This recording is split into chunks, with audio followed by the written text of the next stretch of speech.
जी, नमस्कार। रू स्टडी आई में आपका स्वागत है। Madhya Pradesh food safety officer, जिसमें आज की हमारी यूनिट रहने वाली है यूनिट 4 खाद्य संरक्षण, पैकेजिंग और भंडारण। महामैराथन क्लास है जिसमें एक ही लेक्चर के माध्यम से पूरी यूनिट कवर कर दी जाएगी, जिसमें हम पढ़ने वाले हैं खाद्य संरक्षण के सिद्धांत, इसकी विधियाँ, थर्मल और गैर थर्मल खाद्य संरक्षण प्रौद्योगिकी, खाद्य पैकेजिंग जिसमें खाद्य पैकेजिंग की अवधारणा, पैकेजिंग के प्रकार, पैकेजिंग कानून और विनियम, खाद्य पैकेजिंग सामग्री का मूल्यांकन और पैकेज्ड वस्तुओं के नियम, खाद्य पैकेजिंग और नव विकास के लिए नवीन प्रौद्योगिकियां, भोजन भंडार संरचनाएं, प्रचलित विधि, पर्यावरण और संग्रहित उत्पाद के साथ इसकी अंतःक्रिया। ठीक है, जिसमें पढ़ने वाला है पहला टॉपिक खाद्य संरक्षण और उसके सिद्धांत और विधियां। खाद्य संरक्षण क्या होता है? तो खाद्य संरक्षण वह विज्ञान और प्रक्रिया है जिससे भोजन को खराब होने से रोका जाता है। ठीक है, अर्थात खाद्य को संरक्षित किया जाता है, उसे खराब होने से बचाया जाता है ताकि वह लंबे समय तक सुरक्षित और उपभोग के योग्य बना रहे। यह भोजन के रंग, बनावट, स्वाद और पोषण मूल्य को बनाए रखता है तथा सूक्ष्म जीवों और हानिकारक रसायनों से बचाता है। खाद्य संरक्षण के मुख्य उद्देश्य की बात करें तो खाद्य पदार्थों के शेल्फ लाइफ यानी कि संग्रहण क्षमता को बढ़ाना, जिससे इनकी उपलब्धता बढ़े।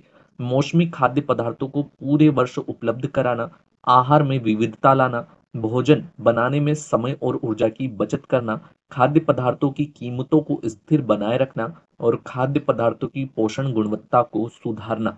ठीक है, ये खाद्य संरक्षण के मुख्य उद्देश्य माने जाते हैं। खाद्य खराब होने के कारण क्या होते हैं? तो खाद्य पदार्थों की खराबी सूक्ष्म जीवों जैसे कि बैक्टीरिया, फफूंद, कीटों, कृंतकों, चूहों आदि, एंजाइमों की क्रियाओं, रासायनिक प्रतिक्रियाओं तथा भौतिक परिवर्तनों जैसे जलने, सुखाने, जमाने आदि के कारण हो सकती है। इनमें से कोई सा भी कारण हो सकता है खाद्य के खराब होने का।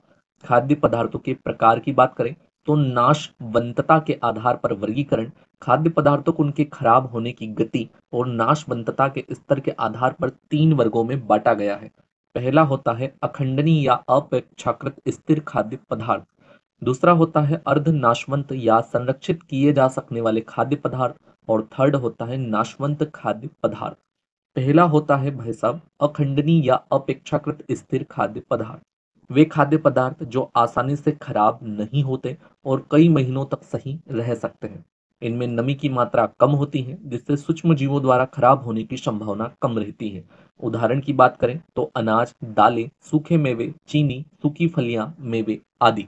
ठीक है, अब हम बात करते हैं अर्ध नाशवंत या संरक्षित किए जा सकने वाले खाद्य पदार्थ।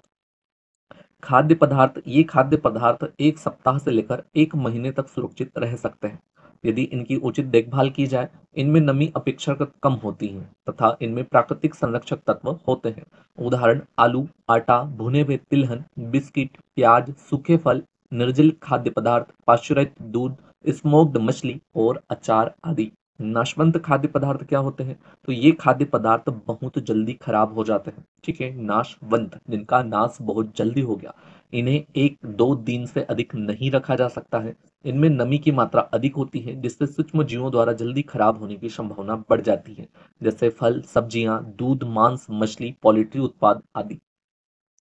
खाद्य संरक्षण का महत्व देख लेते हैं तो भोजन की सेल्फ लाइफ को बढ़ाता है, भोजन को लंबे समय तक ताजा बनाए रखता है, गुणवत्ता बनाए रखता है, रंग, बनावट, स्वाद और पोषण को संरक्षित करता है, खाद्य आपूर्ति बढ़ाता है, मौसमी निर्भरता को कम करता है, आहार में विविधता लाता है अर्थात विभिन्न रूपों में संरक्षित खाद्य पदार्थों का सेवन संभव बनाता है, खाद्य पदार्थ या खाद्य अपशिष्ट को कम करता है अर्थात खराब होने वाले खाद्य पदार्थों को लंबे समय तक सुरक्षित रखता है, मौसम से अलग खाद्य उपलब्ध कराता है, पूरे वर्ष मौसमी खाद्य पदार्थों तक पहुंच सुनिश्चित करता है।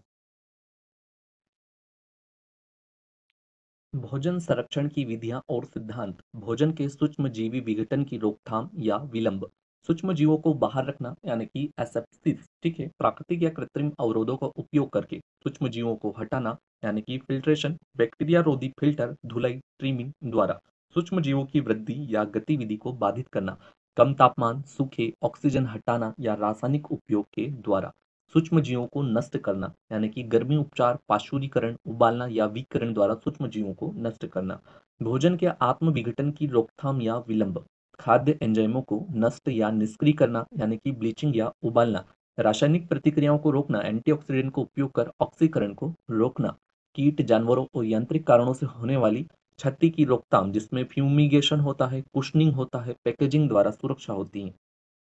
भोजन के सूक्ष्मजीवी विघटन को रोकने या विलंब करने के तरीके, सूक्ष्मजीवों को बाहर रखना यानी कि एसेप्सिस, प्राकृतिक अवरोधक अखरोट, बादाम के बाहरी खोल या फल का छिलका, अंडे का खोल, मांस में वसा परत आदि। कृत्रिम अवरोधक टीन के डिब्बे, बोतल, सील बंद पैकेट आदि। उदाहरण टीन के डिब्बों में बंद आड़ू और मशरूम होता है, साफ बर्तनों में रखा दूध होता है।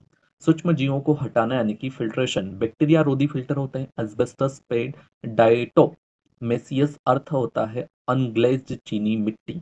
ठीक है, अन्य विधि की बात करें तो सेंट्रीफ्यूगेशन व अवसादन दूध के लिए लेकिन कम प्रभावी होती हैं। धुलाई और ट्रिमिंग, सब्जियों और फलों से सतही संदूषण हटाने में सहायक होता है धुलाई और ट्रिमिंग। सूक्ष्म जीवों की वृद्धि को बाधित करना जिसमें कम तापमान सूक्ष्म जीवों और एंजाइम गतिविधि को कम करता है। कौन? कम टेम्परेचर। प्रकार की बात करें तो सेलर भंडारण 15 डिग्री सेल्सियस पर आलू और प्याज। रेफ्रिजरेशन की बात करें तो रेफ्रिजरेशन 0 से 5 डिग्री सेल्सियस पर फल, सब्जियां, मांस और डेयरी। फ्रीजिंग की बात करें तो -18 डिग्री सेल्सियस से लगाकर 40 डिग्री सेल्सियस जमी हुई मटर और मशरूम। भोजन को सुखाना, नमी कम करने से सूक्ष्म जीव नहीं पनपते। विधियों की बात करें तो धूप में सुखाना, यांत्रिक सुखाना, ऑस्मोटिक डिहाइड्रेशन, चीनी द्वारा जेम जेली, नमक द्वारा कच्चे आम। उदाहरण की बात करें तो किशमिश, सूखी खुबानी, प्याज आदि। एनारोबिक बिना ऑक्सीजन की स्थिति बनाना यानी कि vacuum packaging, CO2 nitrogen gas से ऑक्सीजन हटाना। किण्वन की बात करें तो CO2 उत्पादन से एरोबिक बैक्टीरिया बाधित होते हैं। तेल की परत आचार में, उदाहरण डिब्बा बंद खाद्य पदार्थों से हवा हटाकर सील करना। रासायनिक परिरक्षक का उपयोग, स्वीकृत परिरक्षक जिसमें बेंजोइक एसिड सोडियम बेंजोइट होता है, सॉर्बिक एसिड पोटेशियम होता है, पोटेशियम मेटाबाइसल्फाइड होता है, कैल्शियम प्रोपियोनेट यानी कि ब्रेड में। एंटीऑक्सीडेंट वसा या तेल में ऑक्सीकरण रोकने के लिए BHA, BHT, TBHQ, लेसिथीन का उपयोग। कार्बनिक अम्ल साइट्रिक होता है, एसिटिक होता है, लैक्टिक एसिड सूक्ष्म जीवों की वृद्धि को रोकते हैं। सूक्ष्म जीवों को नष्ट करना यानी कि गर्मी उपचार, हीट टेम्परेचर या हीट ट्रीटमेंट, पार्श्वीकरण यानी कि 100 डिग्री सेल्सियस से कम पर रोगजनक जीवाणुओं को मारता है, गुणवत्ता बनाए रखता है। LTLT यानी कि 62.2 डिग्री सेल्सियस से लगाकर, ठीक है, 62.2 डिग्री सेल्सियस पर 30 मिनट के लिए दूध को रखा जाता है, LTLT। और HTST यानी कि हाई टेम्परेचर जिसमें 72 डिग्री सेल्सियस पर 15 सेकंड के लिए डेयरी उत्पादों में होता है।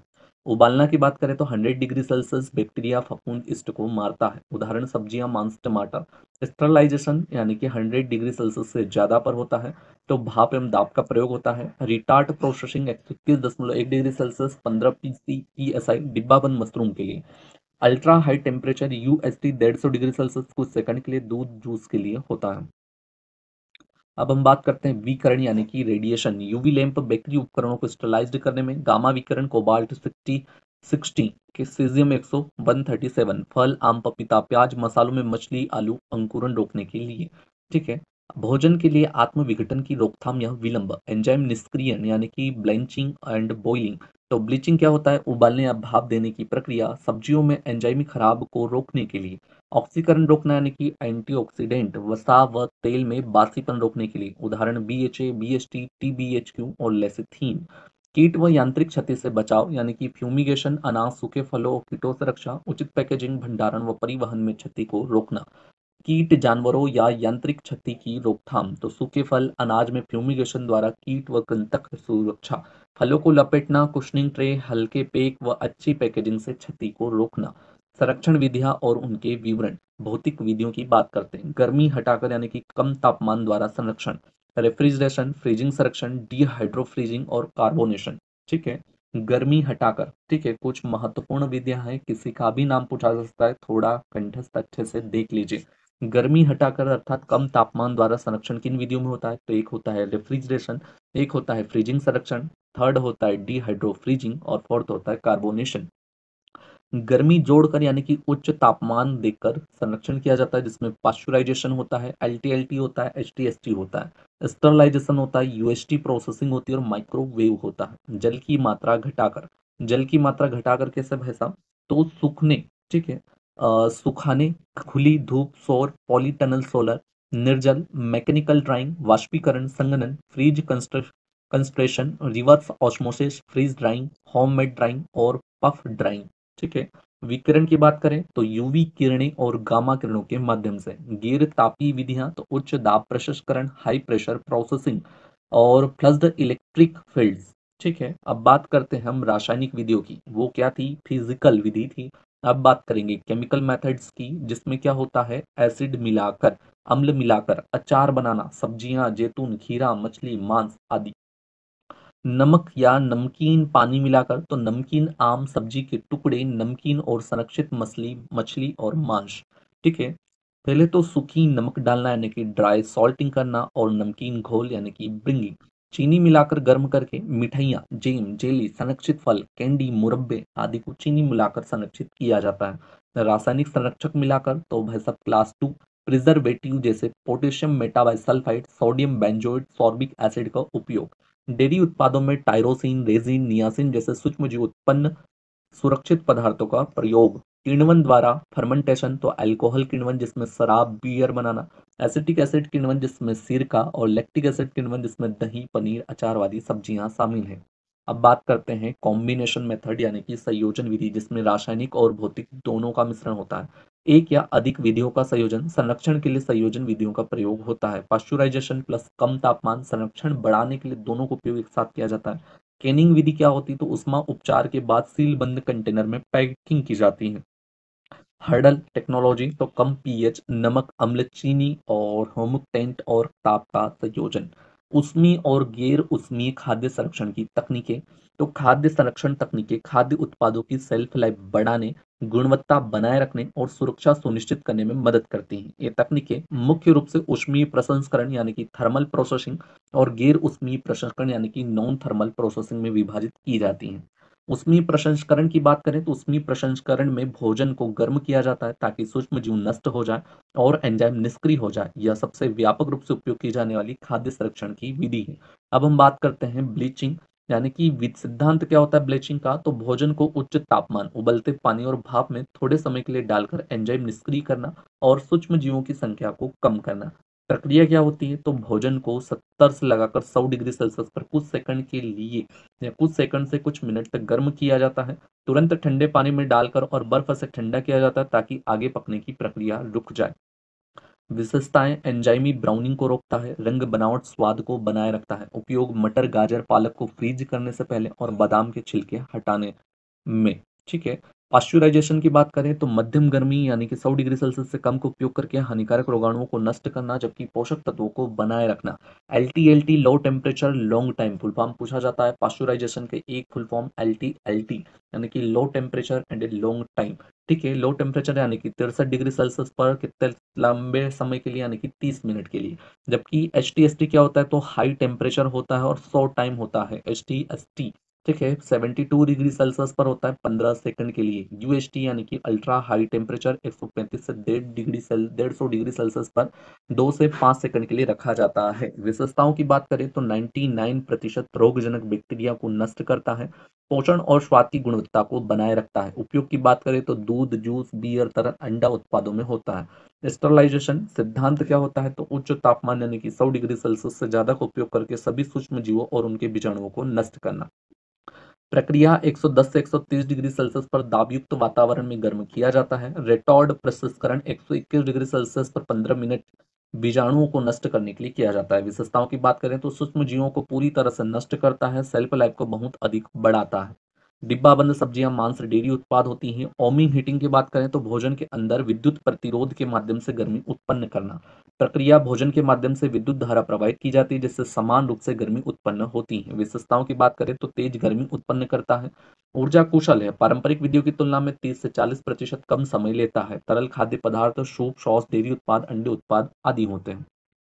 अब हम बात कर लेते हैं माइक्रोवेव हीटिंग की। तो सिद्धांत होता है माइक्रोवेव विकिरण 300 MHz से लगाकर 300 गीगा यानी कि GHz जल अणुओं को उत्तेजित कर गर्मी उत्पन्न करता है। भोजन को माइक्रोवेव तरंगों के संपर्क में लाया जाता है जो भोजन के अंदर घुसकर उसे गर्म करते हैं। विशेषताओं की बात करें तो पारंपरिक विधियों की तुलना में 50 से 75% तेज पकाता है, 90 से 99% बैक्टीरिया को नष्ट कर सकता है। उपयोग की बात करें तो रेडी टू ईट भोजन, जमे हुए खाद्य पदार्थों को गलाने में। इंफ्रारेड हीटिंग क्या होती है? तो इंफ्रारेड विकिरण यानी कि 0.7 से लगाकर 1000 म्यू एम के माध्यम से भोजन की सतह पर गर्मी स्थानांतरित करना। इंफ्रारेड उत्सर्जक से निकलने वाली ऊर्जा भोजन द्वारा अवशोषित होती है। विशेषताओं की बात करें तो पारंपरिक गर्मी विधियों की तुलना में 20 से 30% ऊर्जा बचाता है, भोजन की खराबी को 50% तक कम कर सकता है, और रोस्टिंग, सुखाना, बेकरी उत्पाद, काफी प्रसंस्करण आदि। गैर ऊष्मीय प्रसंस्करण यानी कि नॉन थर्मल प्रोसेसिंग। गैर ऊष्मीय प्रसंस्करण तकनीकें बिना गर्मी का उपयोग किए खाद्य संरक्षण करती हैं, जिससे भोजन का स्वाद, रंग, बनावट और पोषण की गुणवत्ता बेहतर बनी रहती है। अब हम बात कर लेते हैं उच्च दबाव प्रसंस्करण यानी कि हाई प्रेशर प्रोसेसिंग। एचपीपी सिद्धांत होता है अत्यधिक दबाव 100 से 800 एमपीए का उपयोग करके सूक्ष्म जीवों को निष्क्रिय करना। भोजन को पानी से भरे कक्ष में रखा जाता है, कुछ सेकंड से कुछ मिनट तक उच्च दबाव डाला जाता है। विशेषताओं की बात करें तो जूस की शेल्फ लाइफ 3 से 4 सप्ताह तक बढ़ती है, स्वाद, रंग, बनावट बनी रहती है। उपयोग जूस, मांस, समुद्री भोजन और गुआकामोले आदि। विकिरण क्या होता है? तो विकिरण सिद्धांत होता है गामा विकिरण, एक्सरे और इलेक्ट्रॉन बीम का उपयोग करके बैक्टीरिया को नष्ट करना। प्रक्रिया की बात करें तो भोजन को नियंत्रित मात्रा में विकिरण के संपर्क में लाया जाता है। विशेषताएं: पोल्ट्री उत्पादों में 99% सॉल्मोनेला को कम करता है। 60+ देशों में खाद्य सुरक्षा के लिए स्वीकृत है विकिरण यानी कि रेडिएशन टेक्निक। ठीक है, उपयोग मसाले, आलू, प्याज, मांस आदि में किया जाता है। थर्ड होता है प्लस्टर्ड लाइट तकनीक। प्लस्टर्ड लाइट टेक्निक क्या होती है? इसका सिद्धांत होता है तीव्र प्रकाश यानी कि यूवी या दृश्यमान आईआर के पल्स का उपयोग करके सूक्ष्म जीवों को नष्ट करना। प्रक्रिया की बात करें तो भोजन को उच्च तीव्रता वाले त्वरित प्रकाश पल्स के संपर्क में लाया जाता है। विशेषताएं क्या होती है? तो कुछ सेकंड में 5 लॉग तक रोगजनक यानी कि पैथोजेंस को नष्ट कर सकता है। खाद्य पैकेजिंग के कीटाणु रहित करने के लिए उपयोग किया जाता है। उपयोग की बात करें तो बेकरी उत्पाद, फल, सब्जियां आदि। प्लस्टर्ड इलेक्ट्रिक फील्ड क्या होता है? पीईएफ यानी कि प्लस्टर्ड इलेक्ट्रिक फील्ड। सिद्धांत की बात करें तो छोटे विद्युत स्पंदन यानी कि 20 टू 80 केवी अपॉन सीएम से सूक्ष्म जीवों की झिल्लियों को नष्ट करना। प्रक्रिया: भोजन के दो इलेक्ट्रोड के बीच विद्युत स्पंदन इलेक्ट्रिक पल्स डाला जाता है। विशेषताएं: ताजे जूस की शेल्फ लाइफ 14 से 21 दिन तक बढ़ती है। ऊष्मीय पाश्चराइजेशन की तुलना में 90% अधिक विटामिन बनाए रखता है।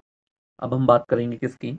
अल्ट्रासोनिक्स की। ठीक है, अल्ट्रासोनिक्स क्या होता है? तो अल्ट्रासोनिक सिद्धांत उच्च आवृत्ति वाली ध्वनि तरंगे, ठीक है, कितनी 20 kHz सूक्ष्म जीवों, ठीक है, की कोशिकाओं को तोड़ती हैं।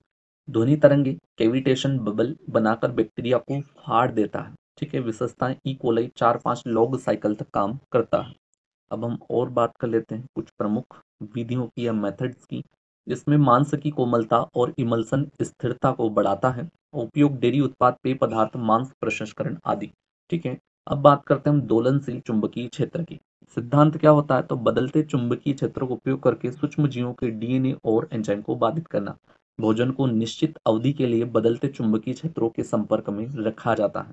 विशेषताओं की बात करें तो ऊष्मीय पाश्चराइजेशन को संभावित विकल्प है, अभी शोध के अंतर्गत है। डेयरी उत्पाद, जूस, रेडी टू ईट भोजन आदि। रेडियो फ्रीक्वेंसी या हीटिंग की बात करें तो विद्युत चुंबकीय तरंगे या तरंगों में 3 kHz से लगाकर 300 mHz का उपयोग करके भोजन के अंदर गर्मी उत्पन्न करना। प्रक्रिया की बात करें तो भोजन रेडियो तरंगों को अवशोषित करता है, जिससे आंतरिक रूप से गर्मी उत्पन्न होती है। विशेषताएं: समान रूप से गर्म करता है और तेजी से प्रक्रिया करता है। अत्यधिक गर्मी के बिना सूक्ष्म जीव भार यानी कि माइक्रोबियल लोड को कम करता है। उपयोग: बेकरी उत्पाद, सूखे फल, मांस और पाश्चराइजेशन। थर्मल और गैर थर्मल दोनों खाद्य संरक्षण प्रौद्योगिकी खाद्य सुरक्षा और सेल्फ लाइफ को बढ़ाने के लिए आवश्यक है।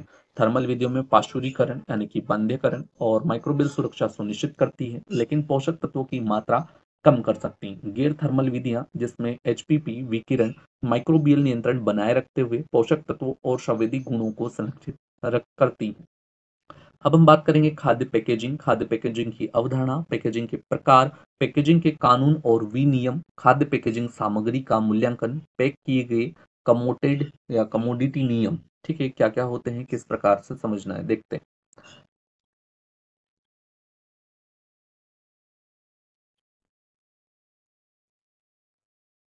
खाद्य पैकेजिंग की अवधारणा। ठीक है, पैकेजिंग के प्रकार, पैकेजिंग कानून और विनियमन, खाद्य पैकेजिंग सामग्री का मूल्यांकन और पैक किए गए कमोडिटी नियम। ठीक है। पैकेजिंग वितरण, भंडारण, बिक्री और उपयोग के लिए खाद्य उत्पादों को घेरने या उनकी रक्षा करने का विज्ञान, कला और प्रौद्योगिकी है। यह आवश्यक एक प्रौद्योगिकी गतिविधि है जो उपभोक्ताओं को सुविधा प्रदान करते हुए खाद्य सुरक्षा और गुणवत्ता सुनिश्चित करती है। रॉबर्ट राउसिना, संस्थापक टेट्रा पाक स्वीडन के अनुसार एक अच्छी पैकेजिंग वह है जो अपनी लागत से अधिक बचाती है, जिसमें रेफ्रिजरेशन, परिवहन, भंडारण, हैंडलिंग और श्रम शामिल है। ठीक है। खाद्य पैकेजिंग की भूमिकाएं, खाद्य पदार्थों की पैकेजिंग की आवश्यकता अर्थात पैकेजिंग के मूल कार्य क्या क्या होते हैं वो देखिए। सभी प्रकार के खाद्य पदार्थों, चाहे वे ताजे हो या प्रसंस्कृत, के लिए प्रभावी पैकेजिंग आवश्यक होती है। यह उत्पाद की गुणवत्ता बनाए रखने, उपभोक्ता के विश्वास को बरकरार रखने में मदद करती है। पैकेजिंग के मुख्य कार्य निम्नलिखित है। सबसे पहला होता है कंटामिनेंट यानी कि संधारण, सुनिश्चित करता है कि पैकेजिंग भरने, सीलिंग, प्रसंस्करण, परिवहन, विपणन और वितरण के दौरान अपनी अखंडता बनाए रखे। रिटोर्टेड, विकिरणित और उच्च दबाव प्रसंस्कृत यानी कि हाई प्रेशर खाद्य पदार्थों के लिए महत्वपूर्ण है। अब हम बात करते हैं सुरक्षा। जैविक संदूषण, सूक्ष्मजीव, कीट, कृंतक से बचाव करता है। ऑक्सीकरण वसा, स्वाद, रंग, विटामिन को रोकता है। नमी स्तर को संतुलित रखता है ताकि माइक्रोबियल वृद्धि और बनावट में परिवर्तन ना हो। शारीरिक क्षति, घर्षण, टूट फूट, दबाव से बचाव करता है। सुरक्षा के लिए टेम्पर प्रूफ, छेड़छाड़ सुरक्षित सुविधाएं शामिल होती हैं। संचार, पैकेजिंग कानूनी रूप से आवश्यक खाद्य लेबलिंग जानकारी प्रदान करती है, जैसे निर्माता जानकारी, सामग्री सूची, कुल मात्रा और पोषण संबंधी विवरण, मूल देश यानी कंट्री ऑफ ओरिजिन, कौन से देश में बना है। विपणन कार्य, ग्राफिक्स उत्पाद की गुणवत्ता को उजागर करते हैं। बारकोड इन्वेंट्री ट्रैकिंग और बिलिंग में सहायक होते हैं। उत्पादन तिथि और सेल्फ लाइफ के कोड खाद्य उत्पादों की जानकारी देते हैं। पुनर्चक्रण कोड प्लास्टिक सामग्री के प्रकार को इंगित करते हैं। अब हम बात करते हैं प्रिजर्वेशन यानी कि संरक्षण। पर्यावरणीय कारकों से खाद्य पदार्थों की सुरक्षा करता है, खाद्य गुणवत्ता और ताजगी बनाए रखने में मदद करता है। सुविधा की बात करें तो उपयोग में आसानी को बढ़ाता है, जैसे विभिन्न प्रकार के पैकेज, आसान पकड़ और खोलने की सुविधा। पुनः सील करने योग्य पैकेजिंग होती है। पैकेज के अंदर ही भोजन तैयार करने की सुविधा होती है। इकाईकरण यानी कि यूनिटाइजेशन क्या होता है, तो कई वस्तुओं को एक पैकेज में समूहीकृत करता है जिससे हैंडलिंग और वितरण आसान होता है। उदाहरण, एक ही पैकेज में 3 मसाले पाउच और 12 बियर की बोतलें एक साथ पैक की गई। यह संभालने के प्रयास को कम करता है और वितरण के दौरान क्षति को न्यूनतम करता है। उत्पाद की जानकारी की बात करें तो information about the product, packaging उपभोक्ताओं को निम्नलिखित के बारे में शिक्षित करती है। एक तो होता है उत्पाद का उपयोग, दूसरा होता है सामग्री, थर्ड होता है सुरक्षा और हैंडलिंग निर्देश। प्रस्तुति की बात करें तो पैकेजिंग का प्रकार, आकार, रंग और डिजाइन उत्पाद की दृश्य अपील और बाजार में प्रदर्शन को बढ़ाते हैं। ब्रांड संचार, टाइपोग्राफी, प्रतीक, विज्ञापन और रंग ब्रांड की पहचान, दृश्य प्रभाव को मजबूत करते हैं। प्रचार यानी कि प्रमोशन, विपणन अभियानों में सहायक होते हैं, प्रमोशन में सहायक होते हैं। मुफ्त अतिरिक्त उत्पाद होते हैं, नए उत्पाद की घोषणा होती है और डिस्काउंट एंड ऑफर होता है। अर्थव्यवस्था, इकोनॉमी, पैकेजिंग को लागत प्रभावी और पर्याप्त रूप से मजबूत होना चाहिए ताकि यह सुरक्षा प्रदान कर सके। निर्माण प्रक्रिया को अधिक कुशल बनाने से लागत कम की जा सकती है। कई मामलों में पैकेजिंग की लागत खाद्य सामग्री की वास्तविक लागत से अधिक होती है। पैकेजिंग के अन्य कार्य की बात करते हैं तो वजन माप, यात्रा की या मात्रा की मानकीकरण या इकाइयां सुनिश्चित करता है। उपयोगिता को बढ़ाने वाली सुविधाएं प्रदान करता है। नोजल, स्क्वीज बोतलें, स्प्रे कैन, एरोसेल होता है जैसे विब्ड टॉपिंग के लिए। ठीक है। खाद्य पदार्थों की तैयारी में सुविधा प्रदान करता है। उदाहरण के लिए प्लास्टिक कोटेड छिद्रित पेपर में चाय बैग, जमे हुए डिनर ट्रे। खाद्य पैकेजिंग सिर्फ एक बाहरी आवरण नहीं है, बल्कि ये उत्पाद को संरक्षित करने, उपभोक्ताओं को जानकारी देने और ब्रांड को बढ़ावा देने और उपयोगिता को बढ़ाने के लिए एक महत्वपूर्ण तत्व होता है। आधुनिक तकनीकें इसे और अधिक टिकाऊ और प्रभावी बना रही हैं, जिससे खाद्य उद्योग में गुणवत्ता और सुरक्षा मानकों को बनाए रखा जा सके। पैकेजिंग के कुछ प्रकार होते हैं, जिसमें व्यक्तिगत पैकेजिंग या प्राथमिक पैकेजिंग होता है। प्राइमरी पैकेजिंग क्या होता है, तो प्रत्येक वस्तु को अलग से पैक किया जाता है, उत्पाद की सुरक्षा करता है और उसकी मूल्य वृद्धि करता है। उदाहरण, चॉकलेट रेपर, बिस्किट पैकेट आदि। आंतरिक पैकेजिंग या द्वितीयक पैकेजिंग, जिसे सेकेंडरी पैकेजिंग कहते हैं, नमी, रोशनी, गर्मी झटकों की अतिरिक्त सुरक्षा प्रदान करता है। प्राथमिक पैकेजिंग की अखंडता बनाए रखता है। उदाहरण, एक डिब्बे में रखे कई बिस्कुट के पैकेट। बाहरी पैकेजिंग या तृतीयक पैकेजिंग, जिसमें थोक हैंडलिंग, परिवहन और भंडारण के लिए उपयोग किया जाता है। इसमें बॉक्स, बैग, बैरल या बंडल पैकेजिंग शामिल होती है। उदाहरण के लिए शिपिंग के लिए उपयोग किए जाने वाले बड़े कॉटन, जिनमें कई उत्पाद इकाइयां होती हैं। पैकेजिंग के घटक की बात कर लेते हैं, जिसमें यूनिट पैक होता है, एकल इकाई को समाहित करता है, जिसे एक लपेटी गई टॉफी या 200 ml की बियर कैन गुणवत्ता गिरावट से बचाता है। विशेषताओं की बात करें तो आकर्षक दिखना, खोलने में आसान होना, ले जाने में सुविधाजनक होना। इंटरमीडिएट पैक कई यूनिट पैक्स को एक साथ समूहबद्ध करता है, जिसमें हैंडलिंग, विपणन आसान होता है। उदाहरण 10 बटर पैक्स यानी कि 100 ग्राम प्रत्येक वाला एक कॉटन होता है। अब बात करते हैं बाहरी या शिपिंग कंटेनर। आउटर और शिपिंग कंटेनर परिवहन और भंडारण के लिए इंटरमीडिएट पैक्स को समाहित करता है। झटकों में कंपन, जलवायु खतरों से सुरक्षा प्रदान करता है। नालीदार फाइबर बोर्ड बॉक्स, लकड़ी के क्रेट, जूट बैग आदि। आंतरिक पैकेजिंग के घटक क्या क्या होते हैं, तो वस्तुओं को हिलने डुलने से रोकने और नाजुक वस्तुओं को परिवहन के दौरान सुरक्षित रखने के लिए उपयोग किया जाता है। शामिल है ग्लास बोतलों के लिए विभाजक, कुशनिंग सामग्री जैसे थर्माकोल, ईपीएस, ईपीई और कागज की कतरने। बाहरी सुदृढ़ीकरण यानी कि शिपिंग कंटेनरों को मजबूत बनाने के लिए प्लास्टिक या धातु के पट्टों का उपयोग किया जाता है, जिसमें स्टिकिंग क्षमता बढ़ाता है, कंटेनर के फटने से बचाव करता है और भार क्षमता को बढ़ाता है। पैकेजिंग सामग्री की बात करें तो खाद्य पैकेजिंग सामग्री को लचीली यानी कि फ्लेक्सिबल, कठोर और अर्ध कठोर श्रेणियों में विभाजित किया जाता है। नीचे विभिन्न प्रकारों की खाद्य पैकेजिंग सामग्रियों का विस्तृत विवरण दिया गया है। लचीली पैकेजिंग सामग्री, ये सामग्री नरम, लचीली, हल्की होती है। 2010 तक इनकी मांग में 20 से 25% वृद्धि का अनुमान लगाया गया है। सबसे पहले आता है कागज और पेपर बोर्ड। पेपर फाइबर और बाइंडिंग एजेंट का संयोजन होता है। पेपर बोर्ड 180 ग्राम प्रति मीटर स्क्वायर से अधिक ग्रामेज वाले होते हैं, जिनमें अधिक कठोरता और मुड़ने का प्रतिरोध होता है। पेपर के प्रकार: टिश्यू पेपर खाद्य पदार्थों की रैपिंग के लिए, कोटेड पेपर वार्निश वैक्स और प्लास्टिक कोटिंग वाले पेपर, ग्लासिन पेपर चिकनाई रोधी, मक्खन और स्नैक्स की पैकिंग के उपयोग में, क्राफ्ट पेपर मजबूत 25 से 30 ग्राम तक के आटे और चीनी सब्जियों के बारे में बनाने में उपयोग होता है। वेजिटेबल पार्चमेंट पेपर तेल और नमी प्रतिरोधी होता है। ग्रीस प्रूफ पेपर तेली खाद्य पदार्थों की पैकिंग के लिए होता है। पेपर बोर्ड के प्रकार होते हैं: डुप्लेक्स बोर्ड, ट्रिप्लेक्स बोर्ड जिसमें कार्टन और फोल्डिंग बॉक्स में उपयोग किया जाता है, क्ले कोटेड बोर्ड जिसमें चिकनी सतह और प्रिंटिंग के लिए उपयुक्त होता है, क्राफ्ट बोर्ड मजबूत और खाद्य पैकेजिंग के लिए, चिप बोर्ड, ग्रे बोर्ड, मिल बोर्ड द्वितीयक पैकेजिंग में उपयोग किया जाता है। ठीक है, पेपर के हम गुण देख लेते हैं। तो लचीला और प्रिंट करने योग्य होता है, वैक्स या प्लास्टिक कोटिंग के साथ उपयोग किया जा सकता है, पुनः उपयोग योग्य और बायोडिग्रेडेबल होता है, उच्च तन्य शक्ति और मजबूत होता है, अच्छा थर्मल इंसुलेशन और चमक होती है, लेमिनेशन के साथ अनुकूल होता है। पेपर बोर्ड के गुण की बात करें तो पेपर के सभी गुण बनाए रखता है, अधिक कठोरता और स्थायित्व होती है, कार्टन बनाने के लिए उपयुक्त होता है, कम कोबमान यानी कि जल अवशोषण कम होता है। अब हम बात कर लेते हैं एल्यूमिनियम फाइल्स।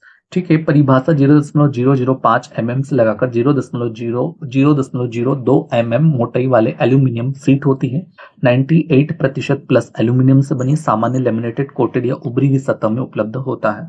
नमी, गैसों और प्रकाश के लिए अभेद्य होता है, गैर विषाक्त और रासायनिक रूप से स्थिर होते हैं, गर्मी और प्रकाश अवरोधक होते हैं, स्वाद और गंध रहित खाद्य पदार्थ का स्वाद बनाए रखता है। लाभ की बात करें तो ब्लिस्टर पैक दवा और खाद्य उत्पाद में सीलिंग की सतह के रूप में उपयोग होता है, बेहतर अवरोधक गुणों के कारण लेमिनेशन में उपयुक्त होता है, डेयरी, कन्फेक्शनरी और जमे हुए खाद्य पदार्थों में व्यापक उपयोग होता है। प्लास्टिक सामग्री कमरे के तापमान पर ठोस और गर्मी व दबाव में आकार दिया जा सकता है। मुख्य प्रकार होते हैं थर्मोसेट, दोबारा आकार नहीं दिया जा सकता, थर्मोप्लास्टिक जैसे दोबारा आकार दिया जा सकता है। ठीक है, अब हम बात करते हैं प्लास्टिक के प्रकार और उनके उपयोग। पहला आता है पॉलीओलेफिन। पॉलीओलेफिन जिसमें पीई और पीपी होता है यानी कि पॉलीइथाइलिन, प्लास्टिक बैग और फिल्म बैग में उपयोग होता है। पॉलीप्रोपाइलिन होता है यानी कि योगर्ट कप और माइक्रोवेव ट्रे में होता है। पॉलीविनाइल समूह क्या होता है, तो polyvinyl chloride, PVC, shrink tape और बोतलें। कंडेंशन पॉलीमर क्या होता है, तो पॉलीएस्टर होता है, पेय पदार्थ की बोतलें, खाद्य और नायलॉन होता है, वैक्यूम पैकेजिंग। स्टाइरीन पॉलीमर क्या होता है, तो स्टाइरीन पॉलीमर पीएस, खाद्य ट्रे, अंडा कॉटन होता है। Expanded polystyrene EPS foam cup होता है और टेक अवे कंटेनर होता है। कार्बोनेट समूह जिसमें पॉलीकार्बोनेट पुनः उपयोग योग्य बोतलें एवं कंटेनर बनाई जाती हैं। पॉलीप्रोपाइलिन होता है, उच्च तापमान प्रतिरोधी, कम नमी और गैस पारगम्यता होती है। पॉलीविनाइल क्लोराइड क्या होता है वो बाद में देखेंगे। सबसे हम देखने वाले पॉलीमरिक फिल्में। पॉलीमरिक फिल्में क्या होती हैं फिल्में, तो सबसे पहले होता है पॉली ओलेफिन समूह, जिसमें लो डेंसिटी पॉली इथाइलिन होता है। अच्छा तन्य बल और विस्तार क्षमता होती है, नमी प्रतिरोधी लेकिन उच्च गैस पारगम्यता।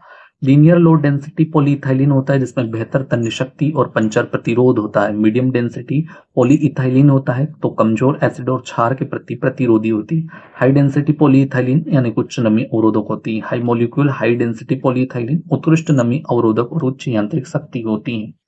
अब हम किसकी बात करेंगे भाई साहब, पॉलीविनाइल क्लोराइड का देख लेते हैं। पीवीसी क्या होता है, तो कठोर पारदर्शी और अच्छी यांत्रिक शक्ति होती है। कम गैस और पानी वाष्प पारगम्यता होती है। तेल वसा रसायनों के प्रति प्रतिरोधी होते हैं। ठीक है।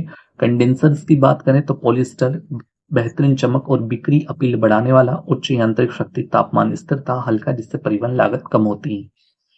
मल्टीलेयर प्लास्टिक फिल्म क्या होती है, तो बेहतर नमी और ऑक्सीजन अवरोधक होती है। बेहतर लचीलापन, झटकों का प्रतिरोध, दूध, स्नैक्स और प्रसंस्कृत खाद्य पदार्थों की पैकेजिंग में उपयुक्त होती है।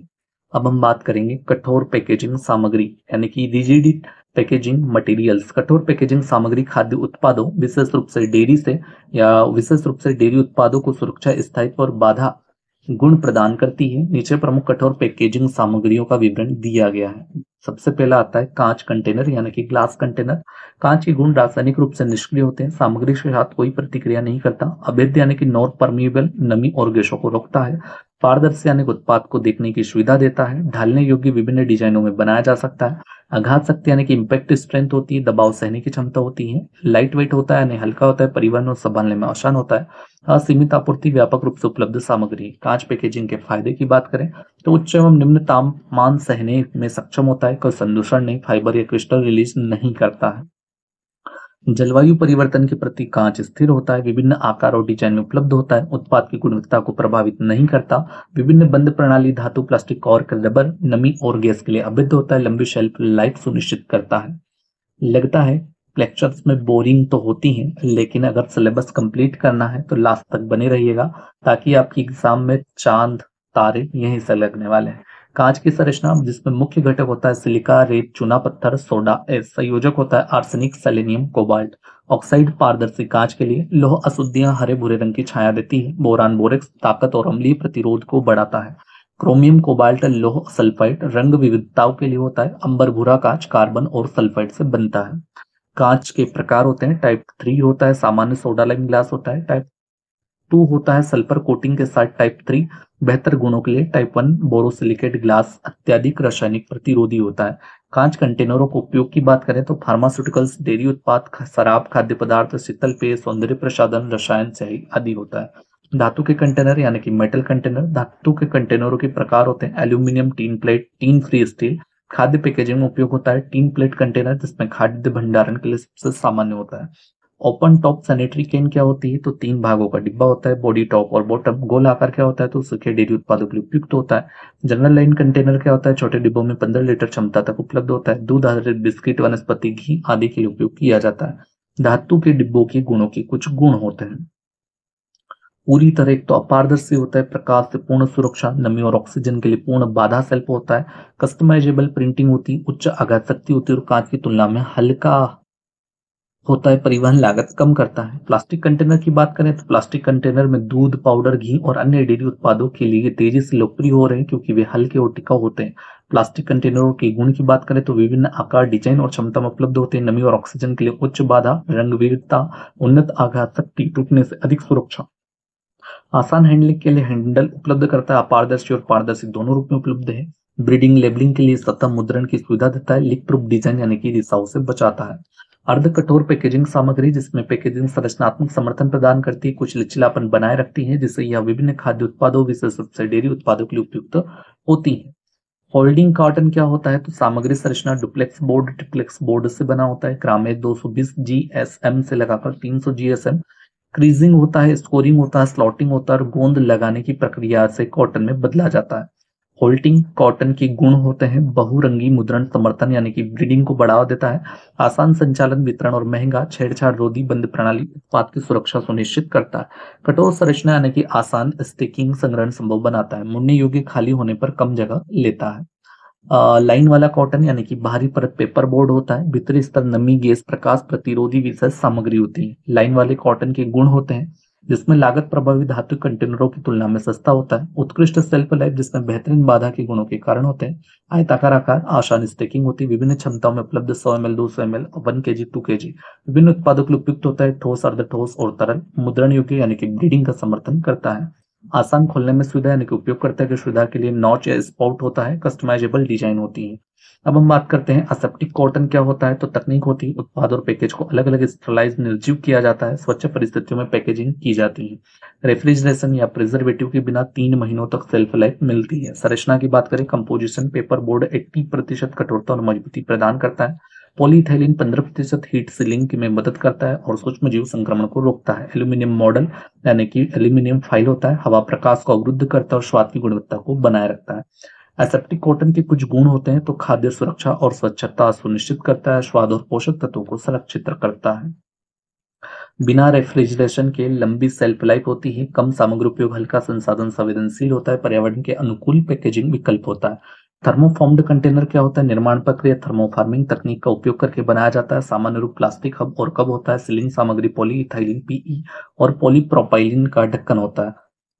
थर्मोफॉर्म्ड कंटेनरों के कुछ गुण होते हैं, स्क्रीन स्क्रीन प्रिंटिंग का समर्थन करता है जिसमें ब्रीडिंग और लेबलिंग के लिए होता है, उच्च बाधा सुरक्षा जिसमें नमी, गैस और प्रकाश के जोखिम से बचाता है, हल्का आसान परिवहन संचालन होता है, ठंड प्रतिरोधी, रेफ्रिजरेशन के लिए उपयोग होता है, कस्टमाइजेबल डिजाइन, अनूठे आकार के लिए विशेष मोल्डिंग और स्वच्छ और आसान हैंडलिंग होता है। खाद्य पैकेजिंग सामग्रियों का मूल्यांकन यानी कि evolution of food packaging materials. ठीक है, बढ़ते हैं हम अगले टॉपिक की ओर। खाद्य पैकेजिंग सामग्रियों का मूल्यांकन उनकी सुरक्षा, कार्य क्षमता और पर्यावरणीय प्रभाव के आधार पर किया जाता है ताकि खाद्य गुणवत्ता और उपभोक्ता स्वास्थ्य सुनिश्चित किया जा सके। इसके लिए भौतिक, रासायनिक, यांत्रिक, सूक्ष्म जीव संबंधी परीक्षण किए जाते हैं यानी कि टेस्ट किए जाते हैं। खाद्य पैकेजिंग सामग्रियों के मूल्यांकन के मानदंड होते हैं। ठीक है, कुछ criteria of evaluation food packaging material होता है। सबसे पहले होता है सेफ्टी, खाद्य ग्रेड अनुपालन, फूड ग्रेड कंप्लेंट्स, सामग्री को खाद्य संपर्क के लिए सुरक्षित होना और इसमें हानिकारक रसायन जैसे बीपीए और पेथलाइट्स नहीं होने चाहिए। माइग्रेशन सीमाएं होती है, सुनिश्चित किया जाए कि पैकेजिंग से कोई हानिकारक तत्व भोजन में प्रवेश ना करे। नियामक अनुपालन यानी कि रेगुलेटरी कंप्लेंट्स होनी चाहिए, राष्ट्रीय अंतर्राष्ट्रीय मानकों जैसे फसाई, एफडीए, ईयू नियमन का पालन आवश्यक है। ठीक है, अब हम बात करते हैं कार्य क्षमता की। तो कार्य क्षमता में सबसे पहला होता है बैरियर गुण, नमी, ऑक्सीजन, प्रकाश, सूक्ष्म जीव जैसे भोजन की रक्षा करने की क्षमता। यांत्रिक शक्ति, परिवहन, हैंडलिंग के दौरान फटने, पंचर होने या दबने के विरुद्ध मजबूत होना चाहिए। सीलिंग क्षमता, हवा तरल को रोकने वाली मजबूत सील बनाने में सक्षम होना चाहिए। टिकाऊपन यानी कि भंडारण स्थितियों जैसे तापमान, आर्द्रता को सहन करे। ठीक है, आर्द्रता सहन करने में सक्षम होना चाहिए। कार्बन फुटप्रिंट वो बाद में देखेंगे, पहले देखते हैं हम संगतता। ठीक है, संगतता यानी कि कॉम्पेटेबिलिटी, रासायनिक निष्क्रियता यानी कि केमिकल इनर्टनेस, खाद्य पदार्थों के साथ कोई प्रतिक्रिया न करे और उनके स्वाद, गंध, गुणवत्ता को प्रभावित न करे। प्रसंस्करण के लिए उपयुक्तता यानी कि नसबंदी, स्टरलाइजेशन बोलते हैं। ठीक है, स्टरलाइजेशन अच्छा शब्द है। ठंडा करने यानी कि फ्रीजिंग और माइक्रोवेव हीटिंग जैसी प्रक्रियाओं को सहन कर सके। स्थिरता की बात कर लेते हैं। स्थिरता यानी कि सस्टेनेबिलिटी, पुनः चक्रण योग्यता यानी कि रिसाइक्लेबिलिटी, दोबारा उपयोग और पुनः चक्रण करने योग्य होना चाहिए। बायोडिग्रेडेबिलिटी क्या होता है? तो प्राकृतिक रूप से टूटकर पर्यावरण को नुकसान न पहुंचाए। ठीक है, अब हम बात करते हैं जिसमें कार्बन फुटप्रिंट होता है, निर्माण और निस्तारण के दौरान न्यूनतम पर्यावरणीय प्रभाव डालना, जिसमें निर्माण भी आ गया और निस्तारण भी आ गया, दोनों के दौरान कम से कम प्रभाव डालना, वो होती है कार्बन फुटप्रिंट। लागत प्रभावशीलता, निर्माताओं और उपभोक्ताओं के लिए किफायती होना, प्रदर्शन और लागत के बीच संतुलन बनाए रखना चाहिए। उपभोक्ता सुविधा, तो आसानी से खोलने, संभालने और दोबारा सील करने योग्य होना चाहिए। आकर्षक और सूचनात्मक लेबलिंग होनी चाहिए। खाद्य पैकेजिंग सामग्रियों के मूल्यांकन की कुछ विधियां होती हैं। खाद्य पैकेजिंग सामग्रियों के प्रदर्शन और सुरक्षा का मूल्यांकन करने के लिए विभिन्न परीक्षण और विश्लेषण किए जाते हैं। जैसे सबसे पहले आता है फिजिकल टेस्ट यानी कि भौतिक परीक्षण, तन्यता शक्ति परीक्षण यानी कि सामग्री के तनाव में टूटने के प्रतिरोध को मापता है, परिवहन के दौरान टिकाऊपन सुनिश्चित करने के लिए महत्वपूर्ण होता है। पंचर प्रतिरोध परीक्षण, तो सामग्री की पंचर या फटने के प्रति सहन शक्ति का मूल्यांकन करता है, नुकीले या भारी उत्पादों की पैकेजिंग के लिए आवश्यक होता है। सील शक्ति परिरक्षण यानी कि सील स्ट्रेंथ टेस्ट पैकेजिंग की सील की मजबूती को मापता है ताकि वह रिसाव न हो। प्रभाव प्रतिरोध परीक्षण इम्पैक्ट रेजिस्टेंस टेस्ट, इंग्लिश नाम भी याद करना है, ठीक है, एमपीपीएससी है, लेवल बढ़ाकर ही पूछेगा, इंग्लिश नाम दे सकता है। सामग्री के झटकों या गिरने को सहने की क्षमता का मूल्यांकन करता है। बैरियर गुण क्या होता है, बैरियर प्रॉपर्टीज, जिसमें ऑक्सीजन संचरण दर होती है ओटीआर, फुल फॉर्म पूछेगा, ऑक्सीजन ट्रांसमिशन रेट। ऑक्सीजन संवेदनशील खाद्य पदार्थों जैसे स्नैक्स और डेयरी उत्पाद के लिए महत्वपूर्ण होता है। मटेरियल से होकर ऑक्सीजन के गुजरने की गति को मापता है। जल वाष्प संचरण दर यानी कि WVTR, water vapour transmission rate, सूखे खाद्य पदार्थों और नमी संवेदनशील उत्पादों के लिए आवश्यक होता है। सामग्री से होकर जल वाष्प के पारगमन की गति को मापता है। प्रकाश संचरण परिरक्षण यानी कि लाइट ट्रांसमिशन टेस्ट, यह जांचता है कि सामग्री प्रकाश को कितनी प्रभावी रूप से अवरुद्ध कर सकती है, रोक सकती है, जिससे पोषक तत्वों की हानि को रोका जा सके। गैर पारगम्यता संशोधित वातावरण पैकेजिंग यानी कि MFP, मॉडिफाइड एटमॉस्फियर पैकेजिंग के लिए महत्वपूर्ण होता है। यांत्रिक शक्ति यानी कि मैकेनिकल स्ट्रेंथ तन्यता शक्ति टूटने के प्रतिरोध को मापता है। असु प्रतिरोध लचीली पैकेजिंग के लिए महत्वपूर्ण होता है। पंचर प्रतिरोध यानी कि हैंडलिंग के दौरान क्षति को रोकता है। तापीय गुण की बात करें तो गर्मी प्रतिरोध यानी कि माइक्रोवेव उबालने के लिए उपयुक्तता निर्धारित करता है। ठंड प्रतिरोध कम तापमान पर भंगुरता को रोकता है। रासायनिक परिरक्षण की बात करें तो माइग्रेशन परिरक्षण जांच करता है कि पैकेजिंग से कोई हानिकारक रसायन खाद्य पदार्थ में स्थानांतरित हो रहे हैं या नहीं हो रहे हैं, ठीक है। भोजन के समान तरल जैसे पानी, अल्कोहल, तेल का उपयोग करके किया जाता है। संगतता परीक्षण, तो यह परीक्षण करता है कि पैकेजिंग सामग्री खाद्य उत्पादों के साथ प्रतिक्रिया करती है या नहीं, ठीक है। पीएच और खाद्य संपर्क, पीएच एंड फूड इंटरेक्शंस, धातु के डिब्बों का क्षरण यानी कि कोरोजन या अम्लीय खाद्य पदार्थों के साथ प्रतिक्रिया का मूल्यांकन करता है। विलायक प्रतिरोध यानी कि सॉल्वेंट रेजिस्टेंस, यह जांच करता है कि सामग्री तेल, अल्कोहल और खाद्य अम्लों के संपर्क में कितना स्थिर रहती है।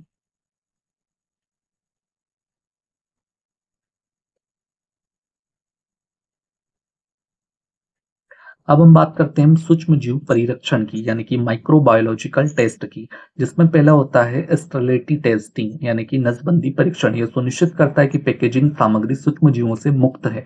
एसेप्टिक पैकेजिंग के लिए महत्वपूर्ण होते हैं रोगाणुरोधी गतिविधि, पैकेजिंग में रोगाणुरोधी यानी कि कोटिंग्स की या योजकों की प्रभावशीलता का मूल्यांकन किया जाता है।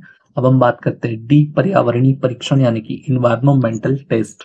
इन्वायरमेंटल टेस्ट में क्या होता है तो वो हम यहाँ से देख लेते हैं, जिसमें जैव निम्नीकरण परीक्षण, ठीक है, जिसमें क्या होता है यानी कि बायोडिग्रेडेबिलिटी टेस्टिंग, प्राकृतिक इस परिस्थितियों में सामग्री के अपघटन की गति को मापता है। पुनः चक्रण परीक्षण, यह मूल्यांकन करता है कि सामग्री को कितनी आसानी से पुनः चक्रित किया जा सकता है। कार्बन फुटप्रिंट विश्लेषण उत्पादन के दौरान ऊर्जा खपत और उत्सर्जन को मापता है। संवेदी उपभोक्ता स्वीकृति परीक्षण यानी कि सेंसरी कंज्यूमर एक्सेप्टेंस टेस्ट, गंध और स्वाद का मूल्यांकन करता है। ऑर्डर एंड टेस्ट एवल्यूशन करता है, यह सुनिश्चित करता है कि पैकेजिंग भोजन के स्वाद या सुगंध को प्रभावित न करे। पारदर्शिता या और उपस्थिति यानी कि विपणन और उपभोक्ता आकर्षण के लिए महत्वपूर्ण होता है। उपयोग में आसानी, इसमें दोबारा सील करने की सुविधा, खोलने की आसानी की और भाग नियंत्रण में शामिल है। खाद्य पैकेजिंग सामग्रियों का मूल्यांकन उनकी भौतिक, रासायनिक, यांत्रिक और सूक्ष्मजीवी पर्यावरणीय उपभोक्ता स्वीकृति विशेषताओं के आधार पर किया जाता है। इसमें सुरक्षित, टिकाऊ और उपयुक्त पैकेजिंग सुनिश्चित होती है जो खाद्य गुणवत्ता और उपभोक्ता की संतुष्टि को बनाए रखती है। सामान्य खाद्य पैकेजिंग सामग्री और उनका मूल्यांकन, सबसे पहला होता है प्लास्टिक। प्लास्टिक क्या होते हैं फायदे, एक तो हल्का होता है, लचीला होता है और किफायती होता है। मूल्यांकन, बैरियर गुण WVTR और OTR होता है। रासायनिक स्थिरता और माइग्रेशन परीक्षण होता है। पुनः चक्रण क्षमता और पर्यावरणीय प्रभाव होता है। कांच फायदे, निष्क्रिय यानी कि इनर्ट होता है, कोई क्रिया नहीं होती, जिससे कि पारदर्शी और पुनः प्रयोज्य होता है। यांत्रिक शक्ति, वजन, परिवहन, लागत होता है। धातु, एल्यूमिनियम, स्टील, उत्कृष्ट बैरियर गुण, टिकाऊपन होता है, जंग प्रतिरोध होता है, पुनः चक्रण क्षमता और लागत होती है। कागज और गत्ता तो बायोडिग्रेडेबल और हल्का होता है, मजबूती और नमी प्रतिरोध होती है, मुद्रण और लेबलिंग के लिए उपयुक्तता होती है। जैव निम्नीकरण सामग्री यानी कि PLA और PHA पर्यावरण के अनुकूल और खाद में परिवर्तन होता है। मूल्यांकन, बैरियर गुण, यांत्रिक शक्ति, लागत और उपलब्धता। भारत में खाद्य पैकेजिंग से जुड़े कानून और विनियम, ठीक है, भारत में खाद्य पैकेजिंग को कई कानूनों और विनियमों द्वारा नियंत्रित किया जाता है ताकि उपभोक्ताओं को सुरक्षित, स्वच्छ और गुणवत्ता युक्त उत्पाद मिले। ये नियम पैकेजिंग सामग्री, लेबलिंग आवश्यकताओं और खाद्य ग्रेड मानकों को सुनिश्चित करते हैं। खाद्य सुरक्षा और मानक पैकेजिंग विनियम 2018 भारतीय खाद्य सुरक्षा और मानक प्राधिकरण फासई द्वारा, ठीक है, जारी किए गए नियम सुनिश्चित करते हैं कि खाद्य पैकेजिंग सामग्री भोजन को दूषित ना करे। ठीक है। मुख्य प्रावधान क्या होते हैं? तो खाद्य पैकेजिंग के लिए पुनर्नवीनीकरण यानी कि रिसाइकल्ड प्लास्टिक उपयोग पर प्रतिबंध है। समाचार पत्रों और अन्य मुद्रित सामग्रियों से भोजन लपेटने की मनाही है। केवल खाद्य ग्रेड पैकेजिंग का उपयोग अनिवार्य है। मुद्रण शाही IS 15495 मानकों के अनुरूप होनी चाहिए। पैकेजिंग सामग्री को भंडारण और परिवहन की स्थितियों को सहन करने योग्य होना चाहिए। खाद्य उत्पादों के लिए छेड़छाड़ रोधी यानी कि टेम्परेचर प्रूफ पैकेजिंग आवश्यक है। अनिवार्य अनुपालन, सभी खाद्य व्यवसायों को इन नियमों का पालन करना अनिवार्य है। सेकंड बात कर लेते हैं हम खाद्य सुरक्षा मानक लेबलिंग डिस्प्ले विनियम 2018 कब का है? यह नियम 2018 का यानी कि food safety and standards labelling and display regulation 2018, कुछ भी पूछा जा सकता है। यह विनियम यानी कि नियम पैक किए गए खाद्य उत्पादों के लेबलिंग पर ध्यान केंद्रित करता है, जिससे उपभोक्ताओं को पारदर्शी और सही जानकारी मिले। मुख्य आवश्यकताएं: उत्पाद का नाम और सामग्री सूची, पोषण संबंधी जानकारी जिसमें फंसे दिशा निर्देशों के अनुसार, एलर्जी चेतावनी जैसे ग्लूटेन, नट्स, डेयरी आदि, फसई लाइसेंस नंबर होती है, समाप्ति तिथि और भंडारण शर्तें होती हैं, हरा शाकाहारी और लाल मांसाहारी चिन्ह होता है। ठीक है। आगे हम बात कर लेते हैं किसकी? उच्च वसा, शक्कर, नमक, HFSS युक्त खाद्य पदार्थों के लिए अनिवार्य फ्रंट ऑफ पैक लेबलिंग होती है। कानूनी मापदंड यानी कि पैकेज्ड कमोडिटी नियम 2011 का होता है। द लीगल मेट्रोलॉजी, ठीक है, मेट्रोलॉजी पैक्ड कमोडिटी, ठीक है, कमोडिटीज रूल्स 2011 उपभोक्ता मामले मंत्रालय द्वारा लागू किए गए ये नियम पैक किए गए वस्तुओं के वजन, मूल्य और लेबलिंग को नियंत्रित करते हैं। मुख्य प्रावधान की बात करें तो अधिकतम खुदरा मूल्य यानी कि MRP को उल्लेख अनिवार्य है। शुद्ध मात्रा स्पष्ट रूप से लिखी जानी चाहिए। निर्माण और समाप्ति तिथि यानी कि मैन्युफैक्चरिंग एंड एक्सपायरी डेट्स अनिवार्य होनी चाहिए। ग्राहक सेवा विवरण पैकेज पर दिया जाना चाहिए। उल्लंघन पर दंड, नियमों का पालन न करने पर निर्माताओं पर जुर्माना और कानूनी कार्रवाई हो सकती है। भारतीय मानक ब्यूरो BISV नियम है। Bureau of Indian standard regulation BIS विभिन्न खाद्य उत्पादों के लिए पैकेजिंग मानक निर्धारित करता है, जिससे सुरक्षित और उपयुक्त सामग्री का उपयोग सुनिश्चित हो सके। IS 15495 खाद्य पैकेजिंग में प्रयुक्त मुद्रण स्याही के लिए मानक होता है। IS 9845 खाद्य संपर्क फूड कॉन्टेक्ट में उपयोग किए जाने वाले प्लास्टिक के लिए मानक होता है। IS 10171 खाद्य सुरक्षित बहुलक यानी कि पॉलीमर सामग्री के लिए दिशा निर्देश होता है।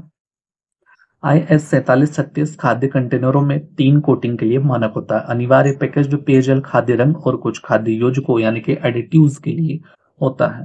अब हम बात करते हैं अगमार्क प्रमाणन कृषि उत्पाद अधिनियम 1937 पूछा जाएगा। एगमार्क सर्टिफिकेशन यानी कि एग्रीकल्चरल प्रोडक्ट एक्ट 1937 में आता है। एगमार्क एक गुणवत्ता प्रमाणन है जो कृषि उत्पादों जैसे मसाले, शहद, घी, दालें, खाद्य तेलों पर लागू होता है।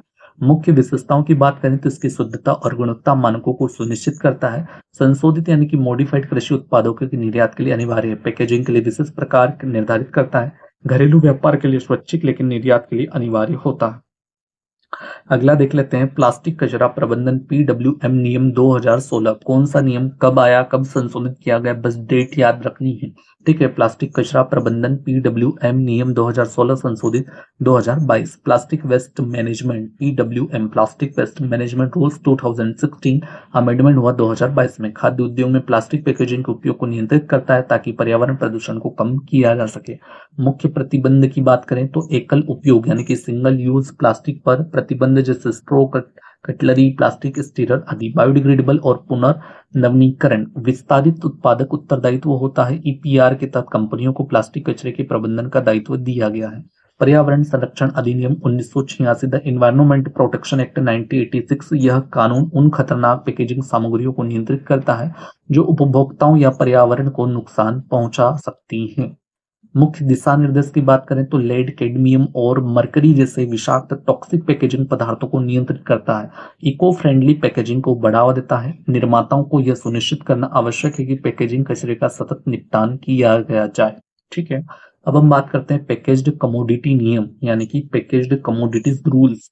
कानूनी माप विज्ञान पैकेज्ड कमोडिटी नियम 2011 the legal metrology packaged commodity rules 2011 जिन्हें पैकेज्ड कमोडिटी रूल्स पीसीआर भी कहा जाता है, कानूनी माप विज्ञान अधिनियम 2009 के तहत लागू किए गए हैं।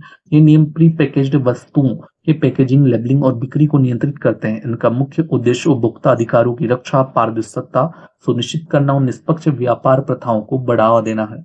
परिभाषा और लागू क्षेत्र क्या होता है, तो स्कोप एंड एप्लीकेबिलिटी। ये नियम भारत में बिक्री के लिए तैयार सभी प्री पैकेज्ड वस्तुओं पर लागू होते हैं। प्री पैकेज्ड वस्तुओं वह उत्पाद होती है जो किसी भी प्रकार के पैकेज जैसे बॉक्स, बोतल, बैग आदि में इस तरह से पैक किए जाते हैं कि उसकी मात्रा को बिना पैकेज खोल खोले बदला नहीं जा सकता है। छूट यानी कि एक्सपेंटेशन 25 किलोग्राम या 25 लीटर से अधिक के पैकेज सीमेंट और उर्वरकों के लिए सीमा 50 किलोग्राम तक होती है। औद्योगिक या संस्थागत उपभोक्ताओं के लिए पैकेज होते हैं 25 किलोग्राम से अधिक। कृषि फार्म उत्पादों के पैकेज होते हैं। पैकेज्ड कमोडिटी नियमों के प्रमुख प्रावधान होते हैं। ठीक है, इस नियमों के तहत प्री पैकेज्ड वस्तुओं के लिए विशेष लेबलिंग, पैकेजिंग आवश्यकताएं निर्धारित की गई है। लेबल पर अनिवार्य कुछ घोषणाएं होती है। Mandatory declaration on labels. ठीक है, हर प्री पैकेज्ड वस्तु के लेबल पर निम्नलिखित जानकारी दी जानी चाहिए। सबसे पहले आता है निर्माता, आयातक और पैकर का नाम और पता। निर्माता, आयातक, पैकर का पूरा नाम, पता स्पष्ट रूप से दिया जाना चाहिए। आयातित उत्पादों के लिए आयातक का नाम और पता अनिवार्य है। सामान्य या वाणिज्यिक नाम, उत्पाद का सामान्य प्रचलित नाम स्पष्ट रूप से लिखा जाना चाहिए, जैसे गेहूं का आटा या बिस्कुट। शुद्ध मात्रा की बात करें तो नेट क्वांटिटी, उत्पाद की मात्रा, शुद्ध मात्रा नेट क्वांटिटी मानक इकाइयों में घोषित की जानी चाहिए, जैसे कि भार किलोग्राम में, आयतन लीटर मिलीलीटर में, लंबाई मीटर सेंटीमीटर में और संख्या पीस टुकड़े में। यह जानकारी स्पष्ट और सटीक होनी चाहिए। ठीक है, नहीं तो मान्य नहीं होगा। निर्माण, पैकेजिंग और आयात की तिथि, उत्पाद की निर्माण, पैकेजिंग, आयात की माह और वर्ष लिखा जाना चाहिए, माह और वर्ष। ठीक है, यदि किसी उत्पाद की सेल्फ लाइफ 3 महीने से कम है तो उसका बेस्ट बिफोर तारीख अनिवार्य रूप से लिखी जानी चाहिए। ये कुछ नियम है चीजों के। अधिकतम खुदरा मूल्य होता है एमआरपी, यानी कि maximum retail price. Maximum retail price होती है अधिकतम खुदरा मूल्य। सभी करों सहित अधिकतम खुदरा मूल्य एमआरपी पैकेज पर प्रिंट होना चाहिए। एमआरपी स्पष्ट और पढ़ने योग्य होनी चाहिए। उपभोक्ता सेवा विवरण होता है, उपभोक्ता शिकायतों या पूछताछ के लिए संपर्क विवरण अनिवार्य रूप से कर दिया जाना चाहिए। आकार और माप की बात करें तो यदि उत्पाद को लंबाई, क्षेत्रफल, आयतन के आधार पर बेचा जाता है तो इसके आकार और माप की जानकारी दी जानी चाहिए। उत्पत्ति का देश यानी कि कंट्री ऑफ ओरिजिन, यदि आयातित हो, आयातित उत्पादों के लिए उत्पाद के निर्माण, उत्पत्ति का देश स्पष्ट रूप से लिखा जाना चाहिए। ठीक है, फ्रंट फॉन्ट आकार और पठनीयता, सभी अनिवार्य घोषणाएं न्यूनतम फॉन्ट आकार में मुद्रित होनी चाहिए। 100 सेंटीमीटर स्क्वायर तक के पैकेज न्यूनतम 1 मिमी ऊंचाई, 100 सेंटीमीटर स्क्वायर वर्ग से अधिक पैकेज न्यूनतम 2 मिमी ऊंचाई। घोषणाएं स्पष्ट, पठनीय और प्रमुख रूप से प्रदर्शित होनी चाहिए। खुदरा बिक्री मूल्य यानी कि आरएसपी जिसमें एमआरपी यानी अधिकतम खुदरा मूल्य व अधिकतम मूल्य जिस पर उत्पाद को अंतिम उपभोक्ता को बेचा जा सकता है। एमआरपी से अधिक कोई अतिरिक्त शुल्क नहीं लिया जा सकता। ठीक है, राइट याद रखना। मानक पैकेजिंग आकार क्या होती है, तो कुछ वस्तुएं जैसे सीमेंट, उर्वरक सरकार द्वारा निर्दिष्ट मानक आकारकों में पैक की जानी चाहिए।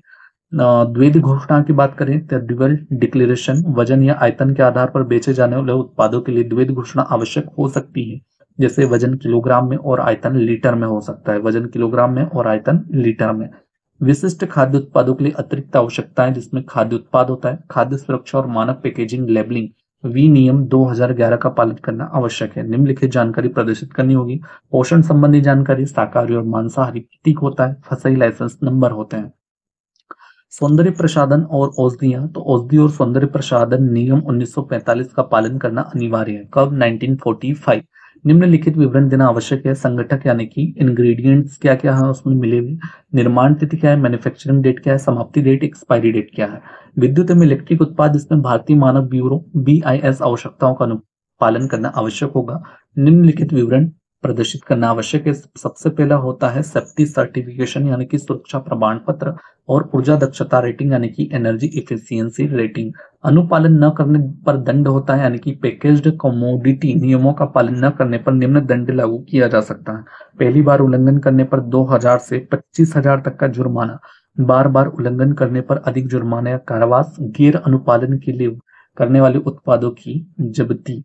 हाल के संशोधन और अपडेट, ई कॉमर्स पैकेजिंग 2017 में नियमों में ई कॉमर्स प्लेटफॉर्म को शामिल किया गया है। विक्रेताओं को डिजिटल प्लेटफॉर्म पर अनिवार्य घोषणाएं प्रदर्शित करनी होगी। अनिवार्य क्यूआर कोड 2022, सरकार ने 2022 में क्यूआर कोड को अनिवार्य किया है जिसपे उत्पाद की विस्तृति की जानकारी जैसे निर्माण विवरण और समाप्ति तिथि प्रदान की जा सके। छोटे पैकेजों के लिए सरलीकृत लेबलिंग यानी कि 10 सेंटीमीटर स्क्वायर से छोटे पैकेजों के लिए केवल एमआरपी और उत्पाद का नाम देना अनिवार्य होगा। खाद्य पैकेजिंग और नव विकास के लिए नवीन प्रौद्योगिकियों की बात कर लेते हैं।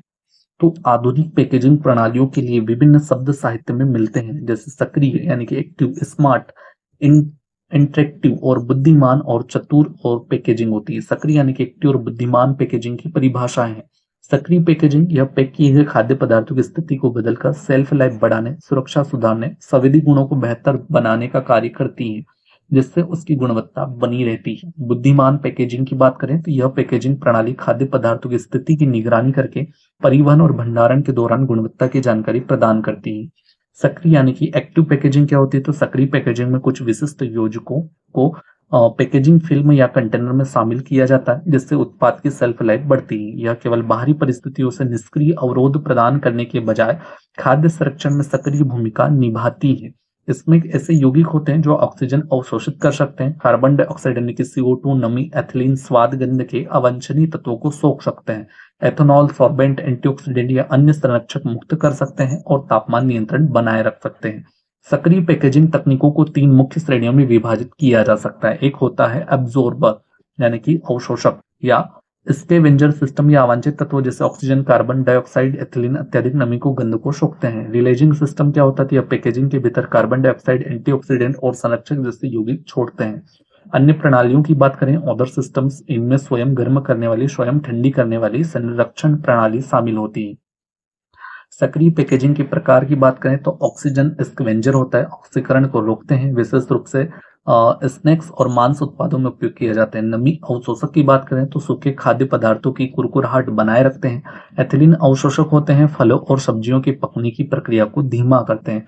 स्वाद और गंध अवशोषक क्या होते हैं, तो संवेदी गुणवत्ता में सुधार करते हैं। एंटी माइक्रोबियल पैकेजिंग जिसमें संरक्षक तत्व जैसे एथेनॉल, सॉर्बेंट को मुक्त करती है जिससे बैक्टीरिया और कवक से सुरक्षा मिलती है। तापमान नियंत्रण पैकेजिंग क्या होती है, तो कोल्ड चेन बनाए रखने में सहायक होती है। आम अनुप्रयोग यानी कि कॉमन एप्लीकेशंस होते हैं, मांस, मछली, डेयरी उत्पाद, बेकरी उत्पाद, ताजे फल, सब्जियां जैसे खराब होने वाले खाद्य पदार्थों की पैकेजिंग में उपयोग होता है। Types of active packaging and their working mechanism. Packaging type होता है, ठीक है, वर्किंग होता है, पर्पज होता है और एग्जाम्पल होता है। सबसे पहले होता है ऑक्सीजन एब्जॉर्बर, ठीक है। ऑक्सीजन एब्जॉर्बर में क्या होता है वो आप देख लो, फेरो कंपाउंड्स होता है, एस्कॉर्बिक एसिड होता है, मेटल सॉल्ट होता है, ग्लूकोज होता है, ग्लूकोज ऑक्सीडाइज होता है, अल्कोहल ऑक्सीडाइज होता है।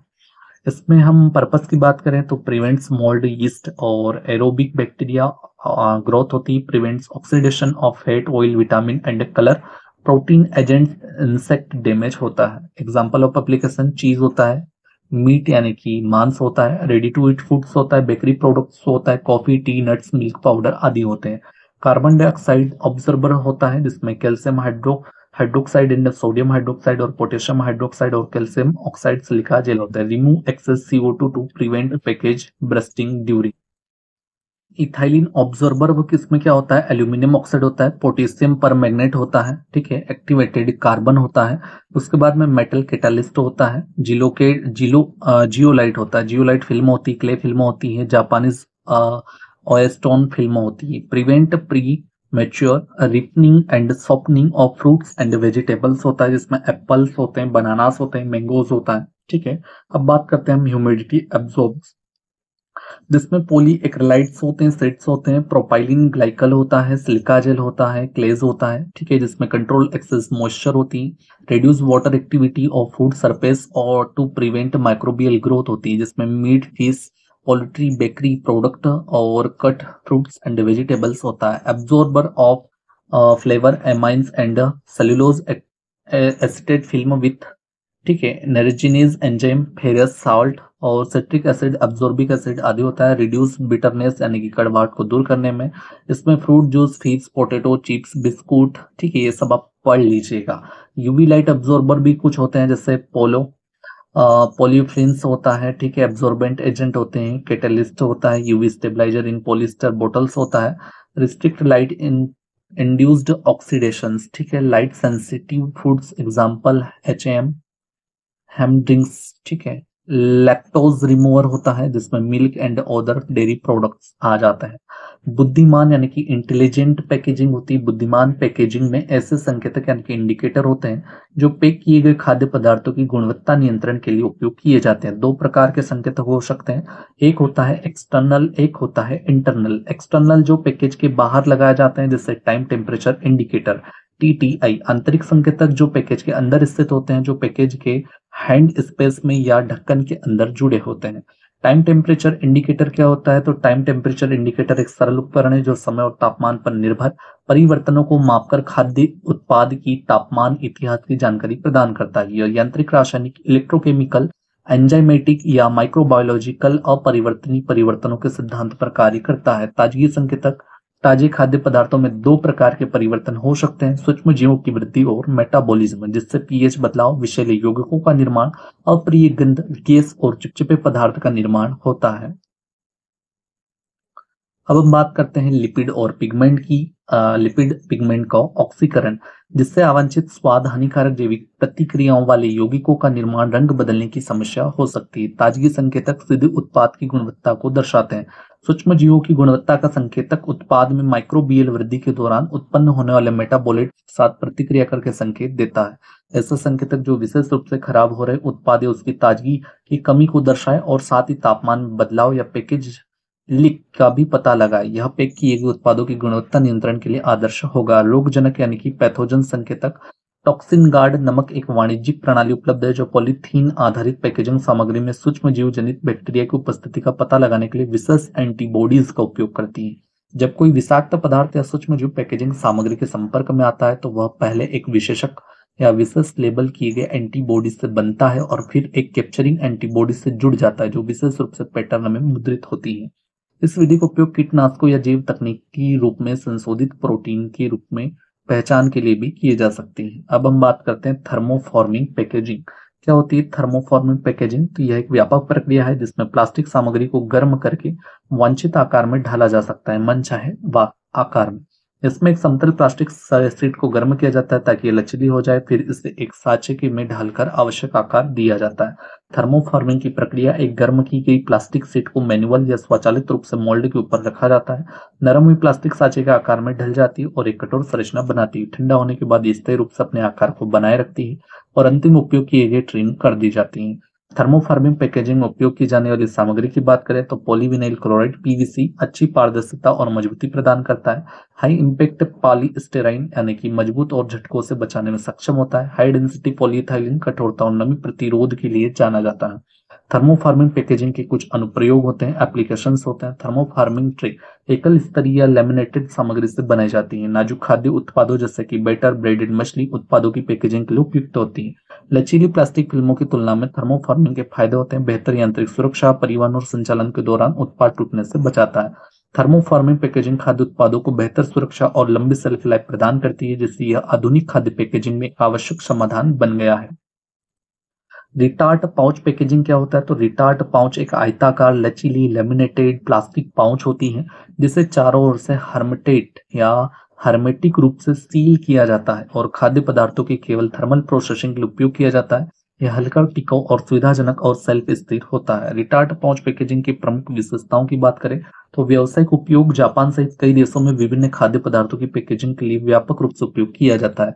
सामग्री संरचना की बात करें तो एल्यूमिनियम फॉइल आधारित लेमिनेट्स होते हैं, फॉइल रहित प्लास्टिक लेमिनेट्स होते हैं। निर्माण, पूर्व निर्मित पाउच, इनलाइन निर्मित पाउच उपयोग होता है। सामान्य संरचनाएं पेट यानी कि nylon foil PP, PT nylon, EOH या PVDC PP होता है।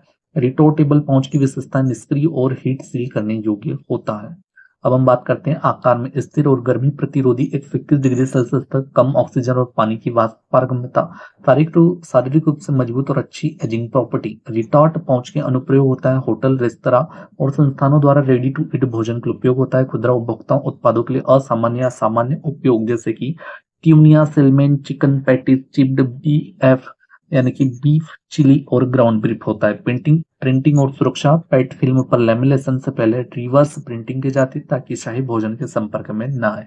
लेमिनेट्स को सख्त खाद्य सुरक्षा मानकों का पालन करना होता है ताकि संदूषण से बचा जा सके। वैक्यूम पैकेजिंग क्या होती है? तो वैक्यूम पैकेजिंग की प्रक्रिया, उत्पाद को पैक या ट्रे के अंदर रखा जाता है, हवा निकालकर पैक को सील किया जाता है, पैक के अंदर परिवर्तन होता है, ऑक्सीजन की मात्रा में कमी, कार्बन डाइऑक्साइड और अम्लता में वृद्धि, वायवीय सूक्ष्म जीवों के विकास में कमी और निर्जलीकरण और वसा के खराब होने से सुरक्षा। वैक्यूम पैकेजिंग में सूक्ष्म जीव संबंधी कुछ विचार होते हैं। मनोशीतोष्ण और शीतप्रिय सूक्ष्म जीव कम तापमान पर संग्रहित समुद्री खाद्य पदार्थों के मुख्य खराब करने वाले जीवाणु हैं।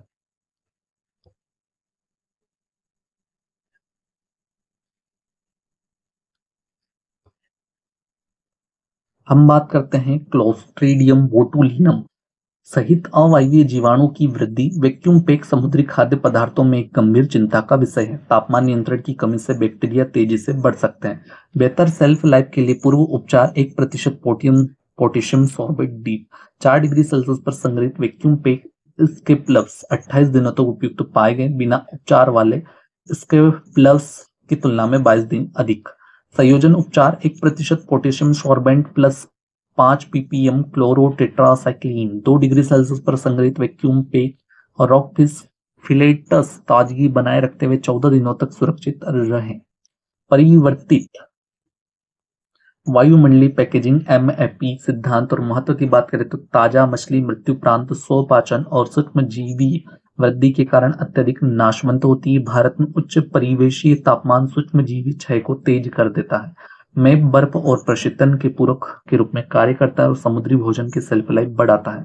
हवा को नियंत्रित गैस मिश्रणों से प्रतिस्थापित किया जाता है ताकि सूक्ष्म जीवों की वृद्धि और रंग बदलने की प्रक्रिया को रोका जा सके।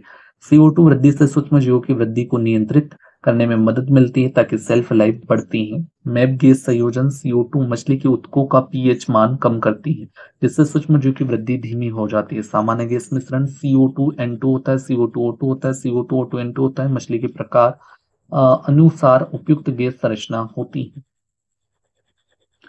गैस क्या क्या होती है तो दुबली लेन मछली में 30% ऑक्सीजन, 40% कार्बन डाइऑक्साइड और 30% N2 नाइट्रोजन। वसा युक्त फैटी मछली में उच्च CO2 40 से 60% और कम O2 होता है। बैक्टीरिया पर प्रभाव वायवी यानी कि एरोबिक खराब करने वाले बैक्टीरिया का अवरोधन होता है। सूडोमोनास होता है, फ्लेवोबैक्टीरियम होता है, माइक्रोकोकस होता है, मोरिक्सेला होता है। खराब होने के सूचकांक में कमी ट्राइमेथाइल एमाइन होता है। कुल वाष्पशील नाइट्रोजन होता है। हाइपोक्सीथीन होता है, अमोनिया होता है। ग्राम पॉजिटिव बैक्टीरिया का विकास होता है, विलंबित खराबी हो सकती है। अनुसंधान निष्कर्ष क्या होता है कोचिन केटिला फिलेट्स 80% CO2, 20% ऑक्सीजन, 0 से 4 डिग्री सेल्सियस सेल्फ लाइफ 28 दिन। 50% carbon dioxide CO2 self life 20 दिन। साधारण हवा में भंडारण सेल्फ लाइफ 12 दिन। पर्ल स्पोर्ट क्या होता है तो हवा में भंडारण 11 दिन के लिए होता है। 60% CO2, 40% ऑक्सीजन, 0 से 4 डिग्री सेल्सियस रखते हैं तो 22 दिन के लिए 2 गुना वृद्धि हो जाती है। सीयर फिश हवा में भंडारण 12 दिन होता है। 70% CO2 प्लस 30% ऑक्सीजन, 24 दिन की भंडारण क्षमता हो जाती है। पैकेजिंग प्रक्रिया थर्मोफॉर्मेबल इनर फिल्म से ट्रे बनाई जाती है। भोजन को ट्रे में रखा जाता है और ऊपरी फिल्म से ढका जाता है। ट्रे के अंदर से वैक्यूम निकाला जाता है। हवा के स्थान पर नियंत्रित गैस मिश्रण डाला जाता है। ऊपरी फिल्म को सील किया जाता है ताकि ताजगी बनी रहे। एसेप्टिक पैकेजिंग क्या होती है तो प्रक्रिया भोजन को कंटेनर के बाहर निष्फल यानी कि स्टरलाइज किया जाता है और फिर से पूर्व निष्फल कंटेनरों में एसेप्टिक परिस्थितियों में भरा जाता है जिससे एक निष्फल वातावरण में सील किया जाता है जिससे गर्मी हाइड्रोजन पेरोक्साइड या विकिरण का उपयोग किया जाता है। लाभ किफायती सामग्रियों का उपयोग किया जाता है। बिना प्रशीतन यानी कि रेफ्रिजरेशन के सेल्फ लाइफ को बढ़ाता है। थोक भंडारण के लिए उपयुक्त होता है। हानियों की बात करें तो धातु या कांच की तुलना में पुनः चक्रण करना कठिन है। प्रारंभिक स्थापना लागत अधिक होती है। सामान्य अनुप्रयोग जूस, डेयरी और तरल अंडे, सूप, फलों की प्यूरी। खाद्य उत्पादों के लिए बायोडिग्रेडेबल पैकेजिंग होती है। बायोडिग्रेडेबल पैकेजिंग स्वाभाविक रूप से विघटित होकर CO2, पानी और बायोमास जैसे हानि रहित यौगिकों में बदल जाती है। प्लास्टिक कचरे को कम करने और पर्यावरण प्रदूषण को घटाने में मदद करती है। पारंपरिक प्लास्टिक आधारित सामग्रियों के स्थान पर खाद्य पैकेजिंग में आमतौर पर उपयोग की जाती है। बायोडिग्रेडेबल पैकेजिंग सामग्रियों के प्रकार कुछ होते हैं जिसमें पौधों आधारित सामग्रियां होती है जिसमें पॉलीलैक्टिक एसिड होता है, मक्का, स्टार्च, गन्ना आदि से प्राप्त होता है। कंपोस्टेबल पारदर्शी फूड रैप्स कप कंटेनर के लिए उपयुक्त होती है। सीमितता, गर्मी संवेदनशीलता गर्म खाद्य पदार्थों के लिए उपयुक्त नहीं है। स्टार्च आधारित पैकेजिंग मक्का, आलू या टेपिओका स्टार्च से बनी है। फिल्म ट्रे फोम के रूप में उपयोग की जाती है, पानी में घुलनशील और कंपोस्टेबल होती है। बेगासे गन्ने के रेशे यानी कि गन्ना प्रसंस्करण का उप उत्पाद होता है। गर्मी तेल प्रतिरोधी टिफिन बॉक्स प्लेट बाउल में उपयोग की जाती है, 30 से 90 दिनों में विघटित होता है। बायोडिग्रेडेबल पॉलीमर पॉलीहाइड्रोक्सी अल्कनोइड्स होता है, यानी बैक्टीरिया द्वारा ऑर्गेनाइक फीड स्टॉक से निर्मित होता है। समुद्र में बायोडिग्रेडेबल यानी कि सी वाटर में विघटित होता है। फूड रेयर कटलरी फिल्म बनाने में उपयोग किया जाता है। पॉलीब्यूटाइलिन सक्सिनेट होता है, पूरी तरह बायोडिग्रेडेबल पॉलिस्टर होते हैं। फिल्म ट्रे और कोटिंग में उपयोग किया जाता है।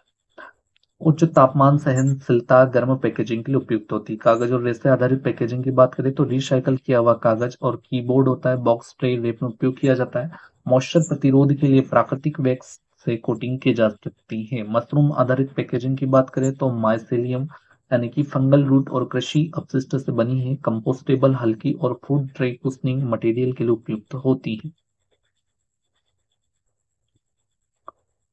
पर्यावरण अनुकूल बायोडिग्रेडेबल पैकेजिंग के कुछ लाभ होते हैं, जिसमें पर्यावरण अनुकूलन होती है, प्लास्टिक प्रदूषण को कम करता है, कंपोस्टेबल प्राकृतिक तत्वों में टूट जाता है, गैर विषाक्त खाद्य पदार्थों के संपर्क में कोई हानिकारक रसायन नहीं होता, नवीनीकरण स्रोत पौधों और प्राकृतिक सामग्रियों से प्राप्त होता है। चुनौतियों की बात करें तो महंगा होता है, यानी कि प्लास्टिक की तुलना में अधिक महंगा है, सीमित सेल्फ लाइफ, कुछ सामग्रियां जल्दी विघटित होती है, नमी संवेदनशीलता, कागज और स्टार्च आधारित पैकेजिंग के पानी को सोख सकती है, उत्पादन और स्केलेबिलिटी समस्याएं बड़े पैमाने पर अपनाने में धीमी प्रगति होती है। खाद्य पैकेजिंग के लिए खाद्य ग्रेड सामग्री खाद्य पैकेजिंग प्राकृतिक खाद्य ग्रेड सामग्रियों से बनी होती है, जिसे भोजन के साथ खाया जा सकता है। यह प्लास्टिक कचरे को कम करने और भोजन को संरक्षित रखने में मदद करता है। आमतौर पर स्नैक्स, पेय पदार्थ और डेयरी उत्पाद तैयार से खाने वाले खाद्य पदार्थों में उपयोग किया जाता है। खाद्य पैकेजिंग सामग्रियों के कुछ प्रकार होते हैं। पौधों पर आधारित खाद्य पैकेजिंग समुद्री शैवाल आधारित पैकेजिंग होती है, अगर एल्जिनेट या कैरेजिनिन से बनी होती है। सूखे खाद्य पदार्थ, सॉस, सूप, पेय पदार्थों की पैकिंग में उपयोग होती है, उदाहरण खाने योग्य पानी की कैप्सूल। स्टार्च आधारित पैकेजिंग मक्का, आलू, टिपिओका स्टार्च से प्राप्त होता है। खाद्य रेक स्ट्रॉ कोटिंग्स के रूप में उपयोग की जाती है, पानी में अघुलनशील और जैव अकर्मणीय यानी कि बायोडिग्रेडेबल होती हैं। फलों और सब्जियों के छिलकों से बनी पैकेजिंग, सब केला, अन्य फलों के अर्क से बनी होती है। चॉकलेट, मिठाई और स्नैक्स की पैकिंग में उपयोग होता है। प्रोटीन आधारित खाद्य पैकेजिंग, जिसमें दूध प्रोटीन कैसिन फिल्म दूध प्रोटीन कैसिन से बनी होती है, ऑक्सीजन को रोकने की उच्च क्षमता होती है। चीज, बेकरी उत्पादों, सूखे स्नैक्स की पैकेजिंग में उपयोग किया जाता है। अब हम बात करते हैं किसकी, जिलेटिन आधारित फिल्म की, जिसमें कोलेजन पशु प्रोटीन से प्राप्त होता है। कैप्सूल कैंडी खाद्य कोटिंग्स के लिए उपयोग होता है। गर्म पानी में घुलनशील सूप और कॉफी पैकेट के लिए उपयुक्त होती है। सोया प्रोटीन और वे प्रोटीन फिल्म पौधों और डेयरी प्रोटीन से बनी होती है। बायोडिग्रेडेबल पाउच और खाद्य रेप में उपयोग किया जाता है। मोम और वसा आधारित खाद्य कोटिंग्स मधुमक्खी के मोम और कर्णोबा मोम सेटिंग्स होती है। फलों, चीज, मिठाइयों को संरक्षित करने में उपयोग की जाती है, नमी और गैस को रोकने में सहायक है। चॉकलेट और कोकोआ बटर कोटिंग्स होती है। आइसक्रीम, एनर्जी बार और बेक्ड उत्पादों की पैकेजिंग के लिए उपयोग की जाती है, स्वाद बढ़ाने के साथ सुरक्षा प्रदान करता है। नट आधारित कोटिंग्स क्या होती है, मूंगफली, बादाम, नारियल तेल, सूखे स्नैक्स और प्रोटीन बॉर्स की कोटिंग में उपयोग होता है, ऑक्सीकरण को रोकता है और सेल्फ लाइफ को बढ़ाता है। खाद्य पदार्थों के लिए लचीली पैकेजिंग होती है। लचीली पैकेजिंग हल्की गैर कठोर सामग्रियों से बनी होती है, जो खाद्य पैकेजिंग के लिए उपयोग की जाती है। इसमें पाउच, रेप, फिल्म, बैग शामिल है, जो कि प्लास्टिक, कागज, एल्यूमिनियम फॉइल, बायोडिग्रेडेबल सामग्रियों से बनाए जाते हैं। कम लागत, लंबे समय तक भंडारण क्षमता और सुविधा प्रदान करता है।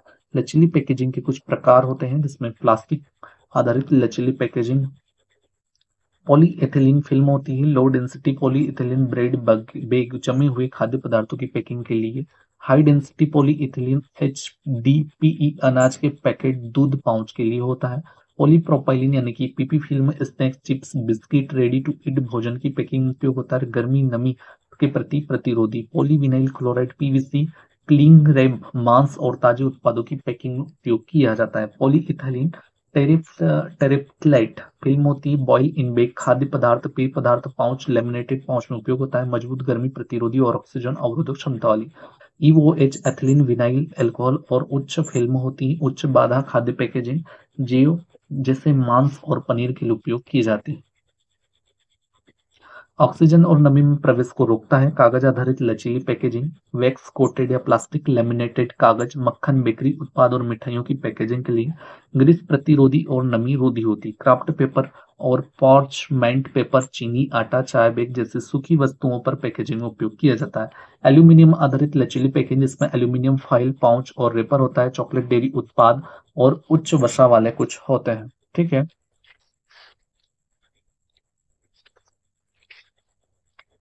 एल्यूमिनियम आधारित लचीली पैकेजिंग, एल्यूमिनियम फाइल पाउच और रेपर, चॉकलेट डेयरी उत्पाद उच्च वसा वाले खाद्य पदार्थों की पैकिंग के लिए प्रकाश, ऑक्सीजन और नमी से उच्च सुरक्षा प्रदान करते हैं। बायोडिग्रेडेबल और कंपोस्टेबल लचीली पैकेजिंग होती है जिसमें पीएल यानी कि पॉली लैक्टिक एसिड फिल्म होती है, मकई स्टार्च या गन्ने से प्राप्त होता है। स्नैक पाउच या बायोडिग्रेडेबल फूड रेप से के लिए उपयोग किया जाता है। समुद्री शैवाल आधारित और सेल्यूलोज फिल्म होती है, बायोडिग्रेडेबल फूड रेप और खाद्य पैकेजिंग के लिए उपयोग किया जाता है। अब हम बात करते हैं खाद्य पदार्थों के लिए सक्रिय नैनो पैकेजिंग। खाद्य पदार्थों के लिए ठीक है, तो सक्रिय नैनो पैकेजिंग नैनो तकनीक को शामिल करके भोजन की सुरक्षा, सेल्फ लाइफ और गुणवत्ता को बढ़ाती है। यह भोजन के साथ क्रिया करके पदार्थों को छोड़ती या अवशोषित करती है, सूक्ष्म जीवों की वृद्धि को नियंत्रित करती है और खराब होने से उन्हें बचाती है। सक्रिय नैनो पैकेजिंग के प्रकार होते हैं जिसमें रोगाणु रोधी यानी कि एंटी माइक्रोबियल नैनो पैकेजिंग होती है, सिल्वर नैनो पार्टिकल्स एजीएनपीएस बैक्टीरिया और फंगल वृद्धि को रोकते हैं, जिंक ऑक्साइड और टाइटेनियम ऑक्साइड नैनो पार्टिकल्स जो कि हानिकारक सूक्ष्म जीवों को नष्ट करते हैं, काइटोसन आधारित नैनो कोटिंग्स बायोडिग्रेडेबल और रोगाणु रोधी होती हैं, ऑक्सीजन अवशोषण nano packaging iron oxide Fe2O3 और नॉन-क्लेव पार्टिकल्स ऑक्सीजन अवशोषित करके भोजन में ऑक्सीकरण को रोकते हैं। स्नैक्स, डेयरी उत्पाद, मांस, पेय पदार्थों की पैकेजिंग में उपयोग किया जाता है। नमी नियंत्रण नैनो पैकेजिंग सिलिका और नैनो सेल्यूलोज अतिरिक्त नमी को अवशोषित करते हैं। सूखे खाद्य पदार्थों, अनाज, स्नैक्स में उपयोग किए जाते हैं ताकि वे नरम ना हो। गैस छोड़ने और अवशोषण में nano packaging carbon nano tubes और polymer nano composite CO2 ethylene जैसी गैसों को नियंत्रित करके पकने की गति को धीमा करते हैं। फलों, सब्जियों और डेयरी उत्पादों की पैकेजिंग में उपयोग होता है। पैकेजिंग में नैनो सेंसर स्मार्ट पैकेजिंग होती है। नैनो बायोसेंसर भोजन की खराबी, संदूषण जैसे परिवर्तनों का पता लगाते हैं। रंग बदलने वाले संकेतक भोजन की ताजगी को दर्शाते हैं। रेडी टू ईट भोजन, मांस और डेयरी उत्पादों की पैकेजिंग में उपयोग किए जाते हैं। भोजन भंडारण, भंडारण संरचनाएं, प्रथाएं, पर्यावरण और संग्रहित उत्पाद के साथ उनका संबंध। क्या याद करना है? भोजन भंडारण, ठीक है, किस प्रकार से उनका भंडारण किया जा सकता है। भोजन भंडारण एक महत्वपूर्ण प्रक्रिया है जो यह सुनिश्चित करती है कि खाद्य पदार्थ कटाई या उत्पादन के बाद उपभोग तक सुरक्षित, पौष्टिक और उच्च गुणवत्ता वाले बने रहें। उचित भंडारण में उपयुक्त संरचनाओं, प्रथाओं और पर्यावरणीय नियंत्रणों का उपयोग शामिल होता है ताकि खराबी, संदूषण और हानि को कम किया जा सके। नीचे इन घटकों और इनके संग्रहित उत्पादों पर प्रभाव का विस्तृत विवरण दिया गया है। भंडारण संरचना की बात करें तो भंडारण संरचनाओं को पर्यावरणीय कारकों जैसे तापमान, आर्द्रता, कीट से खाद्य पदार्थों की रक्षा करने और उनकी सेल्फ लाइफ बढ़ाने के लिए डिजाइन किया गया है। भंडारण संरचना का चयन खाद्य पदार्थ के प्रकार, भंडारण के पैमाने और जलवायु परिस्थितियों पर निर्भर करता है।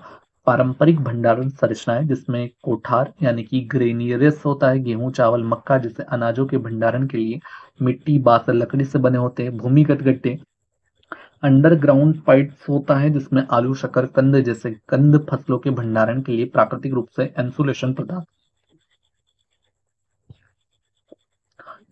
प्रदान करते हैं।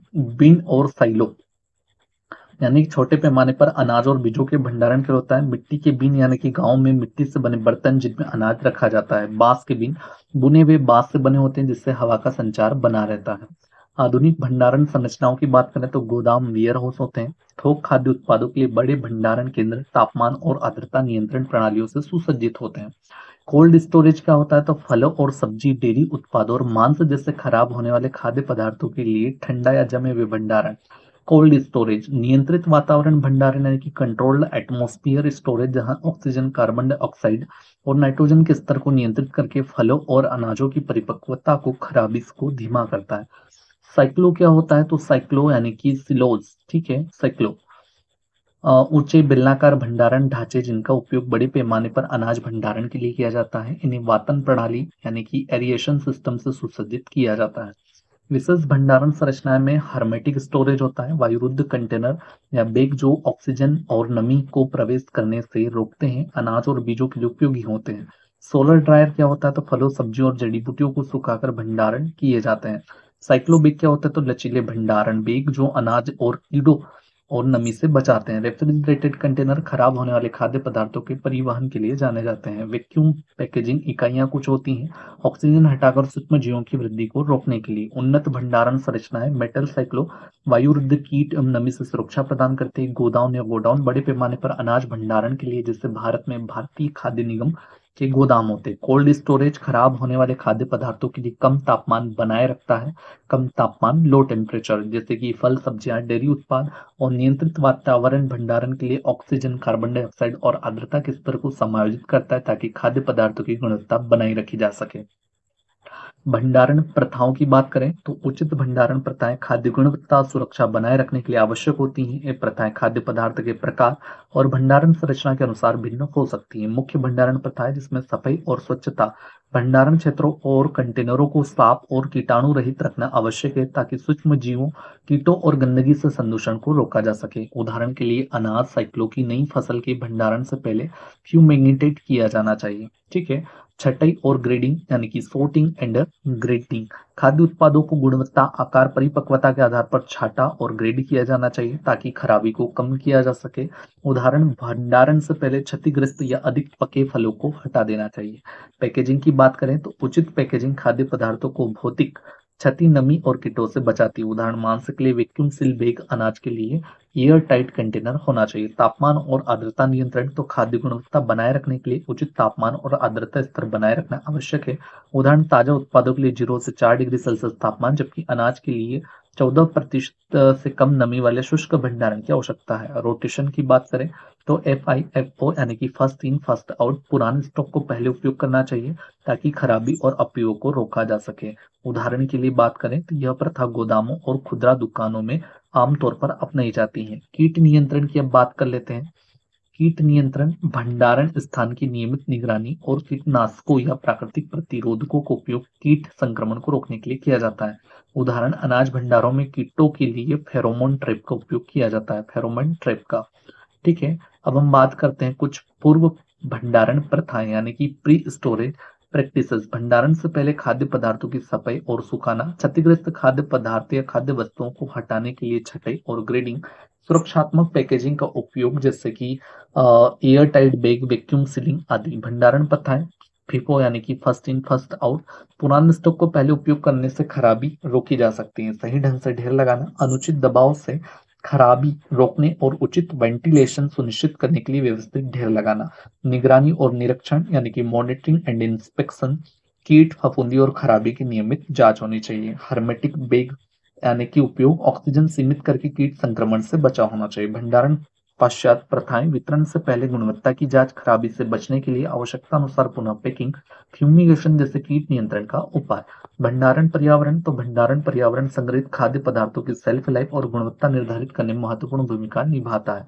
मुख्य पर्यावरणीय कारक, तापमान प्रभाव, उच्च तापमान खराबी को तेज करता है जबकि कम तापमान सूक्ष्म जीवों की वृद्धि और एंजाइमों की क्रियाओं को धीमा करता है। ताजा उत्पाद 0 से 10 डिग्री सेल्सियस, जमे हुए खाद्य पदार्थ -18 डिग्री सेल्सियस उससे कम, सूखी वस्तुएं कमरे के तापमान 20 से 25 डिग्री सेल्सियस। नमी की बात करें, प्रभाव, अधिक नमी फफूंदी और खराबी को बढ़ावा देती है जबकि कम नमी निर्जलीकरण कर सकती है। इष्टतम सीमा, ताजा उत्पाद 85 से 95%, सापेक्ष आर्द्रता, अनाज 14% से कम नमी सामग्री। प्रकाश प्रभाव, प्रकाश के संपर्क में आने से पोषक तत्वों का क्षय और रंग परिवर्तन हो सकता है। समाधान, खाद्य पदार्थों को अंधेरे अपारदर्शी कंटेनरों में संग्रहित करें। वायु गुणवत्ता की बात करें, प्रभाव, ऑक्सीजन ऑक्सीकरण और खराबी का कारण बन सकता है जबकि कार्बन डाइऑक्साइड पकने की प्रक्रिया को धीमा कर सकता है। समाधान की बात करें तो नियंत्रित वातावरण भंडारण, वैक्यूम पैकेजिंग का उपयोग करें। संपूर्ण वेंटिलेशन यानी कि उचित वायु प्रवाह नमी के संचय को रोकता है और फफूंदी और कीटों के जोखिम को कम करता है। समाधान की बात करें तो अनाज साइक्लो में वातन प्रणाली और हवादार भंडारण कक्षों को उपयोग करें। ऑक्सीजन और गैस संरचना, कम ऑक्सीजन भंडारण ऑक्सीजन और कीट संक्रमण को कम करता है। नियंत्रित वातावरण भंडारण, सेब, केला जैसे फलों को पकने की प्रक्रिया को धीमा करने के लिए उपयोग किया जाता है। संग्रहित उत्पादों के साथ पर्यावरण की परस्पर क्रिया, भंडारण पर्यावरण पर संग्रहित खाद्य पदार्थों के बीच की परस्पर क्रिया खाद्य पदार्थों की सेल्फ लाइफ और गुणवत्ता निर्धारित करती है। भौतिक परिवर्तन की बात करें तो नमी अवशोषण हानि, अनाज नमी अवशोषित करके खराब हो सकते हैं, ठीक है, जबकि फल नमी खोकर सिकुड़ सकते हैं। तापमान परिवर्तन तो जमाव क्षति का कारण बन सकता है या खराबी को तेज कर सकता है। रासायनिक परिवर्तन तो वसा, तेल ऑक्सीजन के संपर्क में आने से खराब हो सकते हैं। एंजाइमी क्रियाएं, फलों और सब्जियों में एंजाइम सक्रिय होकर भूरापन और नरमी उत्पन्न कर सकते हैं। सूक्ष्म जीव संबंधी परिवर्तन की बात करें तो सूक्ष्म जीवों की वृद्धि, उच्च नमी या तापमान में बैक्टीरिया, फफूंदी और यीस्ट विकसित हो सकते हैं। विषाक्त पदार्थों का उत्पादन, कुछ फफूंद माइक्रो टॉक्सिन्स जिससे अफ्लाटॉक्सिन्स उत्पन्न कर सकते हैं जो स्वास्थ्य के लिए हानिकारक है। फोर्थ होता है कीट संक्रमण। कीट कृंतक भोजन को दूषित कर सकते हैं, भारी नुकसान पहुंचा सकते हैं। उदाहरण अनाज में घुन और गोदामों से जुड़े चूहे, गोदामों में चूहे और अनाज में घुन। खाद्य भंडारण के सर्वोत्तम अभ्यास, पर्यावरणीय स्थितियों में निगरानी, मॉनिटर इन्वायरमेंटल कंडीशंस, तापमान, आर्द्रता, वायु गुणवत्ता की निगरानी के लिए थर्मामीटर, हाइग्रोमीटर जैसे विश्लेषकों का उपयोग करें। नियमित निरीक्षण, खराबी, कीटों या पर्यावरणीय परिवर्तनों या संकेतों की जांच करें। उचित लेबलिंग, संग्रहित उत्पादों की पर तिथि, भंडारण स्थितियां अंकित करें ताकि वे उचित रोटेशन सुनिश्चित हो सके। संरक्षक का उपयोग, प्राकृतिक या रासायनिक संरक्षक सेल्फ लाइफ बढ़ा सकते हैं जैसे नमक, चीनी, एंटीऑक्सीडेंट। प्रशिक्षण और शिक्षा, कर्मचारियों को उचित भंडारण प्रथाओं पर स्वच्छता प्रशिक्षित करें।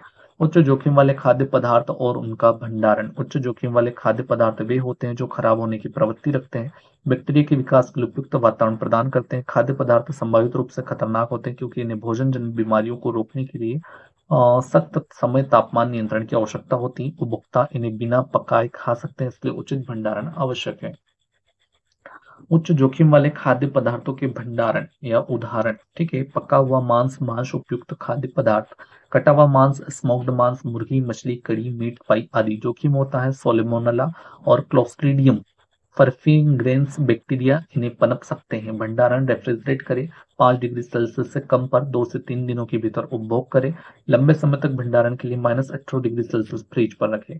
सेकंड होता है डेयरी उत्पाद और डेयरी युक्त खाद्य पदार्थ, दूध, क्रीम, कस्टर्ड, सॉफ्ट चीज, क्रीम युक्त बेकरी उत्पाद। जोखिम होता है रेफ्रिजरेशन में भी जीवित रह सकता है और बीमारी फैला सकता है।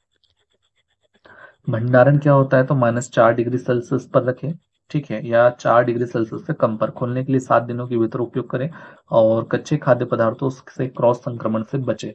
समुद्री भोजन और समुद्री भोजन युक्त खाद्य पदार्थ, सी फूड, सलाद, फिश केक और पकी हुई मछली, सेलफिश। जोखिम विब्रियो और सोलेमोनेला बैक्टीरिया जल्दी बढ़ सकते हैं। कच्चे समुद्री भोजन को 2 डिग्री सेल्सियस पर रेफ्रिजरेट करें। पका हुआ समुद्री भोजन 24 घंटे के भीतर उपभोग करें। लंबे समय तक भंडारण के लिए -20 डिग्री सेल्सियस पर फ्रीज करें। तैयार किए गए फल और सब्जियों की बात करें तो उदाहरण कटे हुए तरबूज, तैयार सलाद, अंकुरित बीज, रेडी टू ईट फल पे। जोखिम ई कोलाई और लिस्टीरिया कटे हुए फलों और सब्जियों पर बढ़ सकते हैं। 5 डिग्री सेल्सियस कम पर स्टोर करें, 1 से 2 दिनों के भीतर उपभोग करें। जल्दी खराब होने से बचाने के लिए स्टोरेज से पहले न धोएं। पका हुआ चावल और पास्ता और ताजा पास्ता। जोखिम बैसिलस सेरिसस गर्मी प्रतिरोधी स्पोर बनाता है जो पकाने के बाद भी जीवित रह सकता है। भंडारण, 5 डिग्री सेल्सियस से कम पर स्टोर करें ताकि 24 घंटे के भीतर खाएं। दोबारा गर्म करने से पहले 75 डिग्री सेल्सियस कम पर तक गर्म करें। पका हुआ चावल, पास्ता 2 घंटे से अधिक कमरे के तापमान पर न छोड़ें।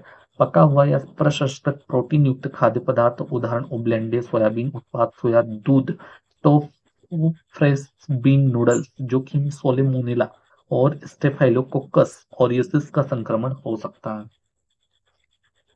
भंडारण, 5 डिग्री सेल्सियस से कम पर स्टोर करें, 3 से 5 दिनों के भीतर ही उपयोग करें। तापमान में उतार चढ़ाव से बचें।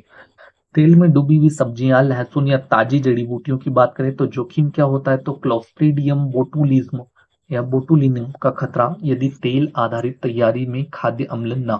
भंडारण, 4 डिग्री सेल्सियस से कम पर रेफ्रिजरेट करें, 10 से 14 दिनों के भीतर उपभोग करें। ग्रेवी सॉस, जोखिम होता है क्लोस्ट्रीडियम परफ्रिंजेंस ठंडी होने के बाद दौरान सॉस में तेजी से बढ़ सकते हैं। उच्च जोखिम सामग्री, सैंडविच, सलाद, मिश्रित खाद्य पदार्थ तुरंत उपभोग नहीं करना है। 5 डिग्री सेल्सियस पर पहले स्टोर करें या कम पर 24 घंटे के भीतर उपभोग करें। उच्च जोखिम वाले खाद्य पदार्थों के लिए समय तापमान नियंत्रण, बैक्टीरिया के विकास को रोकने के लिए तापमान नियंत्रण बहुत महत्वपूर्ण है। तापमान सीमा, 60 डिग्री सेल्सियस से ज्यादा सुरक्षित गर्म भंडारण तापमान, 5 डिग्री सेल्सियस 60 खतरे का क्षेत्र, बैक्टीरिया तेजी से बढ़ते हैं। 0 से 5 डिग्री सेल्सियस आदर्श प्रशीतन यानी कि रेफ्रिजरेशन तापमान होता है 0 से 5 डिग्री सेल्सियस। फ्रीजिंग तापमान बैक्टीरिया के विकास को रोकता है -18 डिग्री सेल्सियस पर, और 75 डिग्री सेल्सियस संरक्षित पुनः गर्म करने का तापमान होता है। मुख्य दिशा निर्देश की बात करें तो उच्च जोखिम वाले खाद्य पदार्थों को 5 डिग्री सेल्सियस से 60 डिग्री सेल्सियस के खतरे के क्षेत्र में 2 घंटे से अधिक न रखें। बचे हुए भोजन को 75 डिग्री सेल्सियस से ज्यादा पर दोबारा गर्म करने के बाद ही खाएं। भंडारित खाद्य पदार्थों को लेबल करें, तारीख अंकित करें ताकि उनकी ताजगी का पता चल सके। सूखी रेफ्रिजरेशन, फ्रीजर भंडारण के दिशा निर्देश, ठीक है। उचित भंडारण, खाद्य भंडारण भोजन की गुणवत्ता बनाए रखने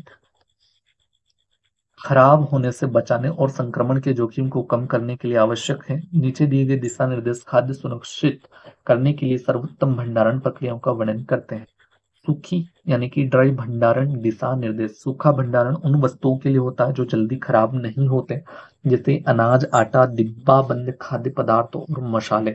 सर्वोत्तम प्रक्रिया की बात करें तो खाद्य पदार्थ को फर्श से कम 6 इंच ऊपर और दीवारों से दूर रखें ताकि हवा का संचार बना रखे। भोजन को मूल पैकेजिंग में या एयर टाइट कीट रोधी कंटेनरों में स्टोर करें। तापमान 10 डिग्री सेल्सियस से 21 डिग्री सेल्सियस और आर्द्रता 60 डिग्री सेल्सियस से कम बनाए रखें ताकि फफूंदी और खराब होने से बचा जा सके। नमी और जमा होने से बचाने के लिए पर्याप्त वेंटिलेशन बनाए रखें। कीटों से बचाव के लिए भंडारण कक्ष को साफ और सूखा रखें। FIFO first in first out विधि अपनाएं ताकि पुराने उत्पाद पहले उपयोग हो। रेफ्रिजरेशन भंडारण दिशा निर्देश। तो प्रशीतन डेयरी मांस, समुद्री भोजन और ताजे फलों और सब्जियों जैसे खराब होने वाले खाद्य पदार्थों के लिए आवश्यक प्रक्रिया है। सर्वोत्तम प्रक्रिया हवा के बेहतर संचार के लिए खुली अलमारियों यानी कि ओपन सेल्विंग का उपयोग करें। रेफ्रिजरेटर का तापमान 5 डिग्री सेल्सियस से 41 डिग्री फ़ारेनहाइट बनाए रखें ताकि बैक्टीरिया की वृद्धि धीमी हो। नियमित रूप से तापमान की निगरानी करें और लॉग दर्ज करें। रेफ्रिजरेटर को अत्यधिक न भरें ताकि हवा का संचार सही बना रहे। कच्चा मांस, मुर्गी, मछली को पके हुए और तैयार खाद्य पदार्थों से अलग या नीचे रखें ताकि क्रॉस संक्रमण से बचा जा सके। गर्म भोजन को सीधे फ्रिज में न रखें, पहले उसे ठंडा होने दें। तैयार भोजन को छोटे कंटेनरों में स्टोर करें ताकि वह जल्दी ठंडा हो सके। बचे हुए भोजन 24 घंटे के भीतर उपभोग करें। रेफ्रिजरेटर के दरवाजे को बार बार खोलने से बचें ताकि तापमान स्थिर बना रहे। रेफ्रिजरेटर को नियमित रूप से साफ करें और रख रखाव करें ताकि वह सही ढंग से काम करता हो। फ्रीजर भंडारण दिशा निर्देश। फ्रीजर भंडारण क्या होता है? तो खाद्य पदार्थों को लंबे समय तक सुरक्षित रखने में मदद करता है और बैक्टीरिया की वृद्धि को रोकता है। सर्वोत्तम प्रक्रियाओं की बात करें तो प्राप्त करने के तुरंत बाद जमे हुए खाद्य पदार्थों को फ्रीजर में रखें। फ्रीजर का तापमान -18 डिग्री सेल्सियस या 0 डिग्री फ़ारेनहाइट उससे कम बनाए रखें ताकि भोजन खराब न हो। खाद्य पदार्थों को मूल पैकेजिंग में रखें और या फ्रीजर सेफ सामग्री में कसकर लपेटे ताकि फ्रीजर बंद ना हो। त्वरित फ्रीजिंग कैबिनेट्स का उपयोग करें जो -12 डिग्री सेल्सियस से नीचे तापमान बनाए रखते हैं। फ्रीजर में खाद्य पदार्थों को लोड लाइन से ऊपर न रखें। फीफो पद्धति का उपयोग करें ताकि पुराने जमे हुए आइटम पहले उपयोग हो। पिघले हुए थ्रो थो किए गए आंशिक रूप से पिघले हुए भोजन को फिर से न जमाएं। इसे तुरंत खाएं और या त्याग दें। फ्रीजर को प्रत्यक्ष सूर्य के प्रकाश और हवा के झोंकों से दूर रखें ताकि तापमान स्थिर बना रहे। फ्रीजर को नियमित रूप से साफ और डिफ्रॉस्ट करें ताकि बर्फ न जमे और कार्य क्षमता बनी रहे। ये रहा हमारी कंप्लीट मैराथन क्लास बाय रू सर एंड रू study IQ educational platform. Every small change is part of big success. ठीक है, वीडियो को लाइक करें, चैनल को सब्सक्राइब करें ताकि अगले नोटिफिकेशन की वीडियो आपको जानकारी सबसे पहले प्राप्त हो। धन्यवाद। जय हिंद, जय भारत।